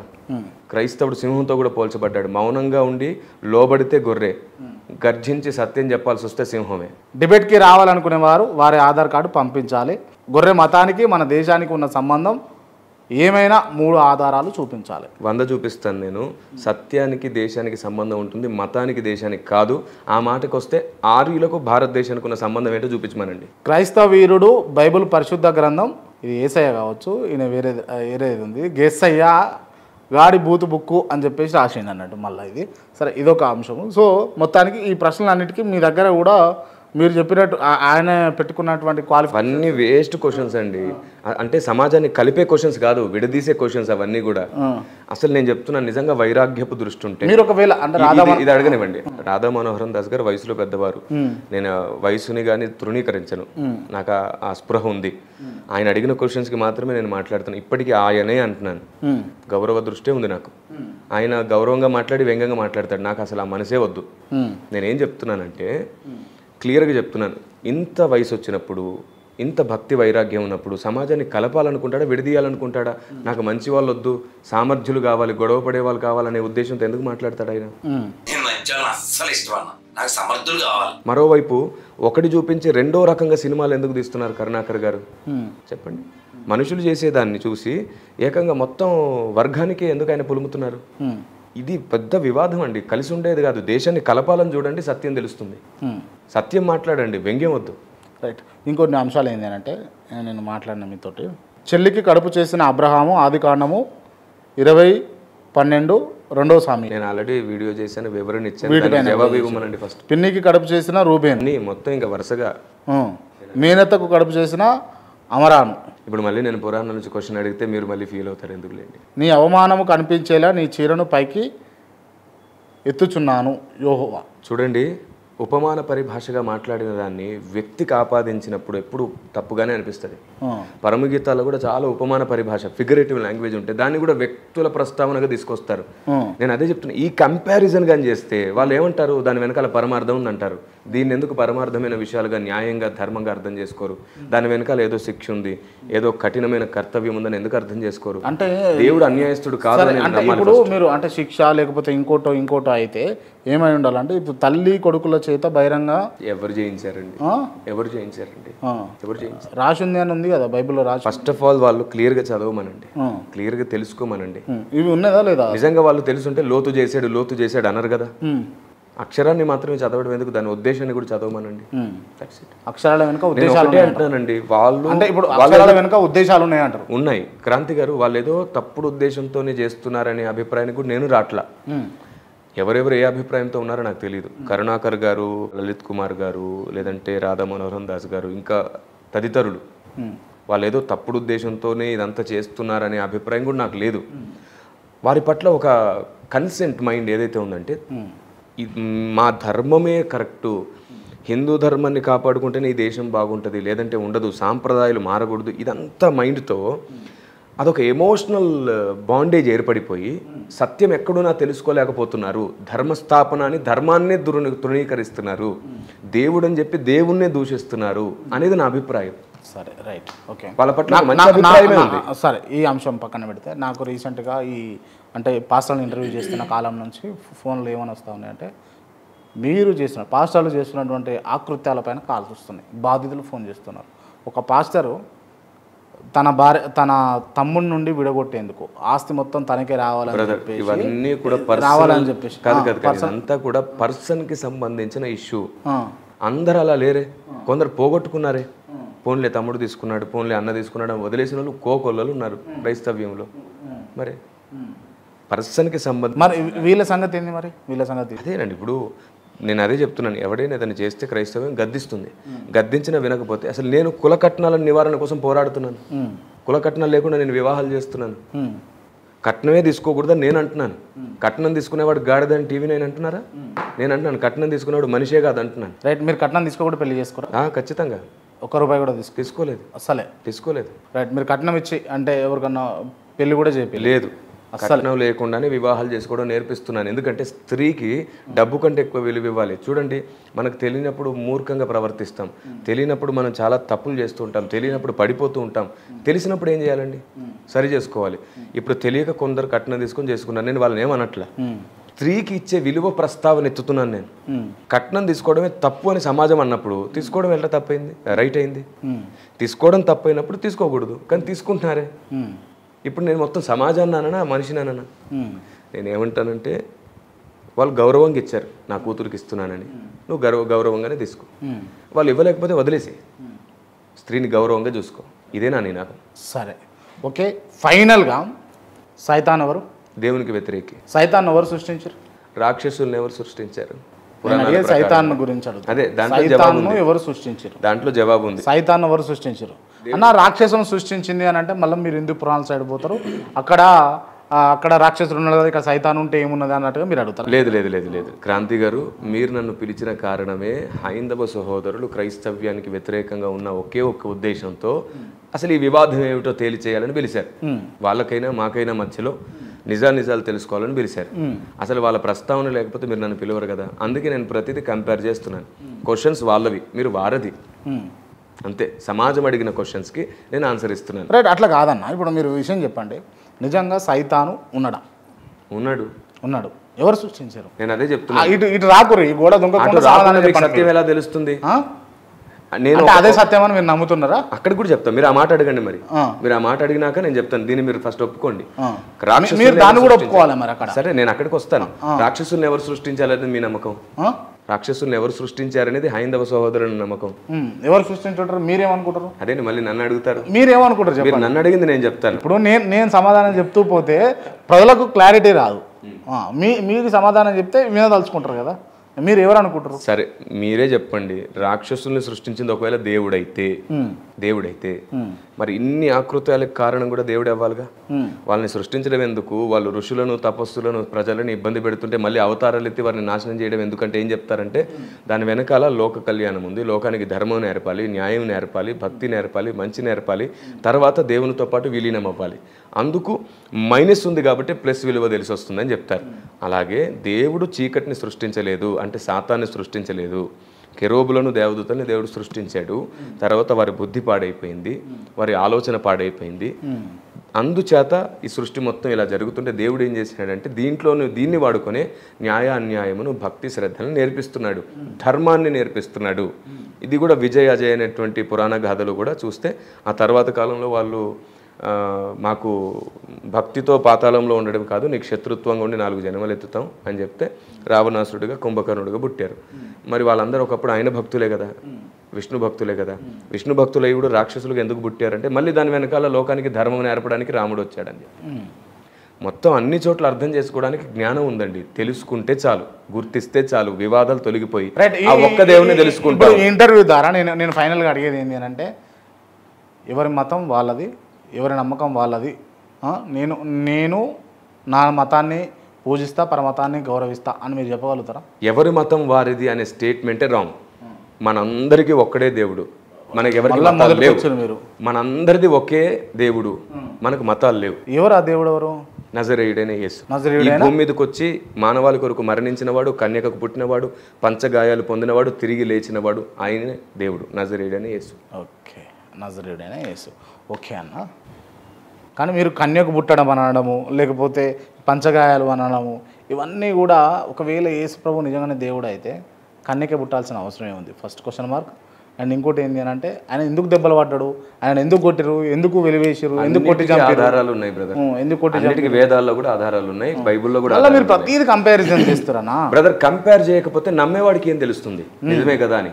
కంపారిజన్ స్టడీ లేకుండా అసలు లేదు భూమి మీద ఏ జ్ఞానం లేదు. అంటే ఇప్పుడు మీరు ఏమంటారు అంటే కిరణ్ గారు మీరు చెడ్డోళ్ళు, మీరు మంచోళ్ళు కాదు, మీరు నటిస్తారు అని అంటే మరి ఆయన చేసేది ఏంది, క్రాంతి నువ్వు చేసేది ఏంది అని అన్నట్టు ఉంది. మీరు ఆ మాట అడగండి, కిరణ్ గారు మీరు నటిస్తున్నారని అడగండి. ఒకవేళ నటిస్తున్నానే అయితే నేను మొదటి నుంచి ప్రతి వీడియోలో ఎలా ఉన్నాను ఇప్పుడు మీ ముందు అలాగే ఉన్నాను. నేను గౌరవప్రదంగా సమాధానం ఇస్తున్నాను. నేను నటిస్తున్నట్లయితే నా భార్యకి తెలియాలి, నా పిల్లలకు తెలియాలి, నా కుటుంబానికి తెలియాలి. వాళ్ళకు నా ఎందుకు రాదు కోపం? ఎవరికైనా దేవుడికి కూడా కోపం వస్తుంది. కోపానికి మంచితనానికి ఉన్నటువంటి ముడి పెడితే అసలు కోపగించిన వాళ్ళ చెడ్డోడైతే టీచర్ కూడా చెడ్డోడు అవుతాడు. కోపం జ్ఞానాని కోసమైతే, కోపం మంచి కోసమైతే అది మంచిదే. కానీ కోపం హతమార్చడం కోసమైతే తప్పు. బైబిల్ అదే చెప్తుంది, కోపపడుడు కానీ పాపం చేయకుడి. కోపానికి చెడ్డతనానికి, కోపానికి మంచితనానికి ముడిపెట్టడానికి లేదు. అది ఒక మంచి భావోద్రేకం. అవసరానికి దాన్ని మంచి అంటారు, అది సరిగ్గా లేకపోతే చెడు అంటారు. చదువు రానోడు యేసుక్రీస్తుని నమ్మితే చదువు ఎక్కువ వస్తుందా? అలా ఏం లేదు, లేదు, అలా ఏం లేదు. ఒకరు ఏమన్నా విపత్తులో ఉండి లేకపోతే బ్యాంకులో అప్పులుండి రుణబారిన పడిపోయి ఉన్న వాళ్ళు యేసుక్రీస్తుని నమ్మితే అలా రుణాలన్నీ తీరిపోతాయా? చూడండి, దేవుడు మేలు చేసేవాడు, మేలు చేసేవాడు. దేవుడు మేలు చేసేవాడు అయినప్పుడు, తల్లి తండ్రి అయినప్పుడు అందరినీ ప్రేమించాలి ఒకటేలాగా. నమ్మితేనే కాదు. బైబుల్ ఏం చెప్తుందంటే ఆయన కృప అందరి మీద ఉంది. ఆయన నమ్మని వాళ్ళకు కూడా ఆయన సహాయం చేస్తున్నాడు. చివరికి కరుణాకర్ సుగ్నా గారిని కూడా, లలిత్ కుమార్ గారిని కూడా, వీళ్ళందరినీ ఎవరైతే క్రీస్తుని వ్యతిరేకిస్తున్నారో వాళ్ళందరినీ కూడా ఆయన ప్రేమిస్తున్నాడు. స్టిల్ ఆయన వాళ్ళని ఒక్కసారి మనసారా సమస్త సృష్టిని చేసిన దేవుడు మీరెవరు అని యథార్థంగా ఈ సాంప్రదాయాల ఉచ్చులోంచి బయటకు వచ్చేసి, ఈ ప్రేమ అభిమానుల బయటకు వచ్చేసి యథార్థంగా అడగమనండి, వారి జీవితాల్లో కూడా తిరిగి మళ్ళీ వెలుగు ఉదయిస్తుంది. యేసుక్రీస్తును మొక్కనోళ్ళ మీద కూడా ప్రేయర్ చేయనోళ్ళ మీద కూడా ప్రేమ ఉంది. అందుకే ఆ ప్రేమ చూపించడానికి మేము వెళ్తున్నాం వార్తకి. మరి ఇప్పుడు వీళ్ళు చచ్చిపోతే ఎడిగిపోతారు మళ్ళా? మరి ఆయన గుర్తించకపోతే నియమమైతే ఉంది కదా అంధకారమేనని. ఆ నియమాన్ని వాళ్ళు నమ్ముతున్నారుగా వేదాల ప్రకారంగా. మళ్ళీ ఎటు పోతాడు మళ్ళా? అంతే, అంధకారమే. అంధకారం. సృష్టికర్త అయిన ఒక్కరిని తెలుసుకోకపోతే ఎవరైనా అంధకారమే. ఎట్లా అన్న, ఎట్లా డిసైడ్ చేస్తారు అంటే? అది దేవుడే డిసైడ్ చేస్తాడు. నేను అదే చెప్తున్నాను, దేవుడే డిసైడ్ చేస్తాడు. ఓకే, స్వర్గ నరకాలు ఉన్నాయి అని చెప్పేసి అందరు బైబిల్లో నమ్ముతున్నారు. అందరు నమ్ముతారు. మీరు నమ్మే దాని గురించి నేను నమ్ముతున్నాను. బైబిల్లో ఉందా? అందరు నమ్ముతున్నారు. బైబిల్లో ఉందా? దానికి ఏమైనా ఆధారం ఉందా? స్వర్గ నరకాలు ఉన్నాయి మీరు చెప్పండి క్రాంతి గారు. బైబులే కదా, అందరూ నమ్ముతున్నాం. లాజర్ అని ఒక ఆయన చనిపోతాడు, ధనవంతుడు ఇంకొక ఆయన చనిపోతాడు. ఇతడు తిని తాగి ఇష్టం వచ్చినట్టు బ్రతికేసి చనిపోయినాక పాతాళంలోకి వెళ్ళిపోతాడు. ఇతను బీదవాడైనా సరే నమ్మకంగా బ్రతికి దేవుని గురించి చెబుతూ చనిపోయిన తర్వాత పరదేశికి వెళ్తాడు. ఉంది, బైబిల్లో ఆధారం ఉంది. కాకపోతే ఇదంతా కట్టు కదా అని అంటే ఏమంటారు, బైబిల్ అంతా కట్టు. ఇంకా కట్టు కథ అంటే ఇలాంటి మాటే వాడాల్సి వస్తే పురాణాలకు మించే ఉంటుంది. ఇప్పుడు దాన్ని మీరు కట్టు కదా అని అనాల్సి వస్తుంది అని దీన్ని అనాల్సి వస్తే దాన్ని కూడా అనాల్సి వస్తుంది, కంపారిజన్ అంతే. రైట్. ఇప్పుడు రామాయణం జరిగింది అన్నదానికి ఆనవాళ్ళు ఉన్నాయి, గుర్తులు ఉన్నాయి. యేసుక్రీస్తు వచ్చిండు అన్నదానికి ఆనవాళ్ళు బోల్డ్ అన్న ఆధారాలు ఉన్నాయి, ఖాళీ సమాధి ఉంది, చరిత్ర ఉంది. ఎవరైతే వ్యతిరేకించారో ఇజ్రాయెల్లో వాళ్ళే చరిత్ర చెప్తారు, శత్రువే సాక్ష్యం ఇస్తాడు అక్కడ. That's it. ఆయన్నే దేవుడు అని ఎందుకు మీరు నమ్మిరు? ఇప్పటిదాకా అదే చెప్పాను. ఆయన్నే ఎందుకు దేవుడి గ్రంథాల్లో క్రీస్తును కూర్చిన గుర్తులు కనబడుతున్నాయి. చివరికి యేసుప్రభు పుట్టినప్పుడు తూర్పు దేశం నుంచి జ్ఞానులు నక్షత్రాన్ని చూసి వెళ్ళారు. వాళ్ళ దేశం గ్రంథాల్లో నక్షత్రం గురించి రాయబడింది. ప్రతి గ్రంథంలో ఆయన గుర్తు పెట్టడానికి ఉంది. అందుకే బైబిల్ చెప్తుంది, ఒక్క మనిషి నుండి ప్రతి జాతి మనిషి పుట్టాడు, వాళ్ళందరూ తడుములాడి కనుగొని నిమిత్తం దేవుడు వారికి పొలిమేరలను నియమించాడని ఉంది. రైట్. ఓకే. అండ్ మీరు చెప్పే అంశం ఏంటంటే ఈ సూర్యుడు, చంద్రుడు, ఈ ఖగోళం, ఇదంతా భూమి, ఈ నక్షత్రాలు, ఇదంతా కూడా దేవుని సృష్టి. ఆయన పేరు నజరేయుడైన యేసు. బైబిల్లో ఎక్కడైనా భూమి నుంచి సూర్యుడికి దూరం కొలచబడి చెప్పబడిందా? ఏమిటది? బైబిల్లో ఎక్కడైనా సూర్యుడి నుంచి మనిషి కనుగొన్నాడు దాన్ని. మనిషి కనుగొన్నాడా? మరి పురాణాలలో ఎట్లా రాశారు? ఎంత దూరం ఉంటుందని అక్యురేట్ గా ఎంత దూరం ఉందని రాశారు. ఎంత దూరం ఉంటే అంత దూరం అంటే కొలిసిన. అదే పురాణాల్లో భూమిని ఆదిశేషుడు మోస్తున్నాడని రాశారు. అది నిజమేనా? అదే పురాణాల్లో రావు మెంగుతున్నాడు భూమిని, అది నిజమేనా? కాబట్టి కొన్ని ఉన్నాయి, కొన్ని లేవు. అదే బైబిల్ గ్రంథంలో కూడా సైన్స్ గురించి చాలా విషయాలు ఉన్నాయి. నేను దాని గురించి స్పెషల్ బుక్కే రాశాను. అందుకే చెప్తున్నాను, దేవుడు మనుషులకు జ్ఞానం ఇచ్చాడు. కొందరికి కొన్ని చెప్పాడు, కొందరికి కొన్ని చెప్పలేదు. దాన్ని కరెక్ట్గా చూడాలి. ఇప్పుడు కిరణ్ పాల్ అందరికి జ్ఞానం ఇచ్చి నాకెందుకు ఇంత తక్కువ జ్ఞానం ఇచ్చిండు యేసుక్రీస్తు? మన ఇద్దరికి సేమ్ జ్ఞానం ఇస్తే లొల్లే లేదు కదా. అదే అందరికి అన్ని చెప్తే ఎవరు న్యాయం ధర్మం నేర్చుకోకర్లా. అందరిలో న్యాయం ధర్మం ఉంటుంది. అందరికి అన్ని చెప్పేస్తే న్యాయం ధర్మం గురించి ఆయన ఏం చెప్పకర్లా, మనలోనే ఉంటుంది. అప్పుడు ఇంకా ఏం నేర్పడానికి ఉండదు. దేవుడు కూడా అక్కర్లేదు అప్పుడు మనకి, ఆయన నేర్పాలి కాబట్టి. ఓకే. ఫైనల్గా దేవుడు ఎవరు? అదే చెప్తున్నాను నేను. బైబిల్ ప్రకారంగా ప్రతి ప్రామాణిక గ్రంథంలో ఉన్న గుర్తులను బట్టి నజరేయుడైన యేసే ఈ లోకరక్షకుడని, సర్వమానవాళికి దేవుడని, ఆయన నమ్మని వారిని కూడా కనికరించేవాడని తెలుసుకున్నాను. నా ఇంటర్వ్యూలో విజయ్ ప్రసాద్ రెడ్డి గారు ప్రసాదం తినొచ్చు అని అన్నారు. దాన్ని మీరు ఏకీభవిస్తారా, ఏకీభవించరా? యాజ్ ఎ పాస్టర్గా, తోటి పాస్టర్గా. అలాగే ఏకీభవించడం, వ్యతిరేకించడం అనే వర్డ్ పక్కన పెడితే వివరణ ఇస్తాను. ఏమిటంటే ఆయన తినొచ్చు అనేది ఆయన విశ్వాసానికి సంబంధించిందే అయితే ఆయన మాత్రమే తినాలి. అది అందరికీ స్టేట్మెంట్ ఇవ్వకూడదు, అది అందరి స్టేట్మెంట్ కాదు. విశ్వాసం బలమైంది అయితే తిన్నా సరే నాకేమవదని తనకు నిజంగా నమ్మకం ఉంటే ఆయన వరకు మాత్రమే వర్తిస్తుంది. బైబిల్ మాత్రం తినొద్దనే చెప్పింది. అంటే మన మనుషులము అదంతా మనసుకు సంబంధించింది అని చెప్పేసి తను చెప్పుకొచ్చింది కదా. అంటే చూడండి, ఫిలాసఫీ లేదంటే ఒక ఏమంటారు దాన్ని, ఓన్గా ఫీలింగ్, నా విశ్వాసం అది, నా మనసు ఇది అని అనుకుంటే ఓకే.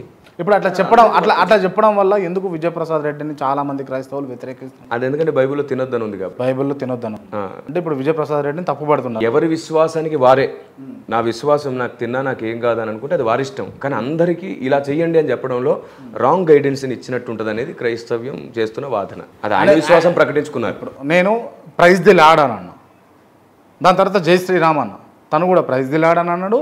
ఓకే, నన్ను గౌరవించి నువ్వు నాకు చెప్తే జై శ్రీరామ్ అని కూడా నాకు చెప్పిండు. అంటే చెప్పకూడదా నిజంగా? అంటే ఏంటంటే ఆయన మీకు రెస్పెక్ట్ చేయడం కోసం ఆ మాట అన్నారు. కానీ తర్వాత తరాలు కూడా దీన్ని ఎలాగ తీసుకున్నారంటే ఆ తర్వాత కూడా మీరు చూసే ఉంటారు, క్రైస్తవ్యాన్ని వ్యతిరేకిస్తున్న సహోదరులు ఎలాగో జై శ్రీరామ్ అన్నాడు కదా, మరి అప్పుడు మా గుడికి కూడా రమ్మనండి గౌరవించడానికి అని అన్నారు. ఇంకా అటు వెళ్ళిపోతుంది. ఈయనేమో కేవలం విష్ చేయడానికి మిమ్మల్ని గౌరవించారు. అదే కదా మీ మధ్యలో జరిగింది. ఇప్పుడు కొంతమంది అదేనా మీ మధ్యలో జరిగింది? విష్ చేయడానికి మాత్రమే. అయితే నేనేమంటున్నానంటే విష్ చేయడానికి నమస్కారం చాలు, దేవుళ్ళ పేరు వద్దు. ప్రైజ్ ద లార్డ్ అనేది దేవుళ్ళ పేరు ప్రస్తావన కాదు. అసలు కావాలని చాలా తెలివిగా మొదట్లో స్కిప్ చేసింది. ఇది అదే అనకుండా స్కిప్ చేసి తెలివి కాదు, అదే కరెక్ట్. అసలు వాస్తవానికి ఆయన ఏంటంటే ఇంకొంచెం పెద్ద మనసుతో మిమ్మల్ని గౌరవిద్దాం అనుకున్నాడు. మీరు చర్చికి పోయినప్పుడు మిమ్మల్ని కొంతమంది వచ్చినప్పుడు, క్రైస్తవ సేవకులు వచ్చినప్పుడు, లేకపోతే క్రైస్తవం నమ్మిన వాళ్ళు వచ్చినప్పుడు ప్రైజ్ లార్డ్ పాస్టర్ గారు, ప్రైజ్ లార్డ్ అయ్య గారు అంటారా మిమ్మల్ని? అంటారు. మీరు అక్కడ మరి నమస్తే అని పెట్టండి అని అనొచ్చు కదా మీరు. కరెక్టే. ఇక్కడ ఉద్దేశం మారిపోతుంది. మీరు జై శ్రీరామ్ అంటేనే నన్ను గౌరవించినట్టు, లేదంటే లేదనే ఉద్దేశం వచ్చినప్పుడు నేను ఎందుకు నా విశ్వాసాన్ని ఇబ్బంది పెట్టుకోవాలి? నేను ఎందుకు ప్రజలకు వేరే సంకేతం ఇవ్వాలి? ఇంకా అర్థమయ్యేటట్టు చెప్దాం, వివాదం లేకుండా చేద్దాం. నేను పెద్ద మనసు చేసుకోవచ్చు, అందరికి రాదు కదా. అందుకని నేను అందరికీ పరిష్కారం పెడదామని నమస్కారం అన్నాను. నమస్కారమే సంస్కారం అంతవరకే. ఇకపోతే ఈ విషయంలో విజయప్రసాద్ రెడ్డి గారు ఇంకొంచెం విశాలంగా మిమ్మల్ని గౌరవించేద్దాం అనుకున్నారు.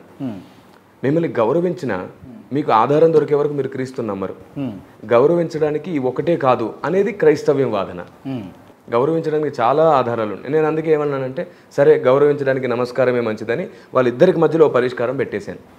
దీనికి విజయప్రసాద్ రెడ్డి గారు ఒప్పుకుంటారు, వాళ్ళు ఒప్పుకుంటారు, వివాదం క్లియర్.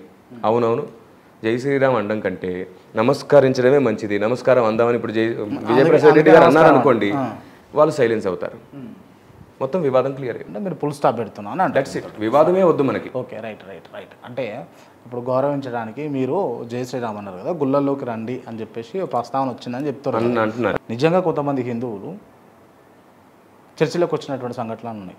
అంటే మెదక్ చర్చి కావచ్చు, లేకపోతే ఇంకోటి కావచ్చు. కానీ క్రైస్తవులు నిజంగా తిరుపతికో లేకపోతే అరుణాచలానికో లేకపోతే శ్రీశైలానికో పోయిస్తారా? సరే, ఈ సమస్త విశ్వానికి ఒక్కటే అని తెలిసి నాకు ఆ ఒక్కటి దొరికితే నేను ఇంకో చోట ఎందుకు వెళ్తానండి? ఆ ఒక్కటి ఎట్టో తెలియకపోతేనే అన్ని చోట్ల వెళ్తాం మనం. అది కేవలం మమకారమో ప్రేమో సెంటిమెంట్ అటువైపు తీసుకెళ్ళొద్దు అసలు. నాకు పూర్తి పరిశీలనతో ఈయనే అని తెలిసింది, నేను ఇంకొకటి వైపు ఎందుకు వెళ్తాను? రైట్. అంటే మీరు 13వ ఏట ఉన్నప్పుడు మీకు ఈ విషయం అర్థమైంది. మీకు 13వ ఏట ఉన్నప్పుడు 8వ ఏట ఆయన పిలిచాడు, 13వ ఏట నేను ఆయన్ని గుర్తించాను. ఓకే, స్వరం ద్వారా. అప్పటి నుంచి నేను పరిశీలన చేస్తూనే ఉన్నాను. ఓకే, 5 సంవత్సరాలు పట్టింది. పదే రుజువు అవుతూనే ఉంది ఆయనే అని. సంవత్సరాలు పట్టింది మీకు. Okay, right right right.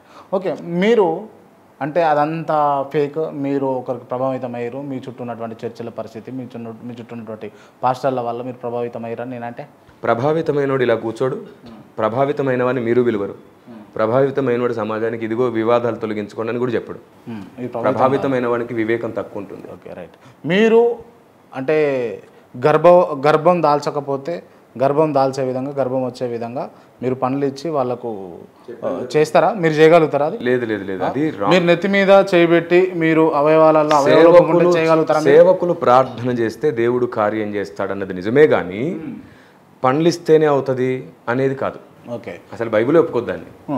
అంటే నూనెకు పూజ అలాగని చెప్పి వాళ్ళు ఏదో మోసగాళ్ళను అలా అంటున్నారు, అదే తప్పు అంటాను నేను. ఒక చర్య రాంగ్ అయితే వాళ్ళని మోసగాళ్ళు అనకండి, తెలియక చేస్తున్నప్పుడు సరి చేసుకోండి, సరి చేసుకుందాం. అమ్మతేజ అట్టి పనులు ఇస్తుంటాడు కదా, అమ్మతేజ మోసగాడా లేకపోతే తను చేసే తప్పులా? అదే చెప్తున్నాను నేను, ఒక తప్పుని మోసంతో జతపరచొద్దు. మోసమా పిల్లలు చాలా తప్పులు తను చేసేది మోసమా తప్ప?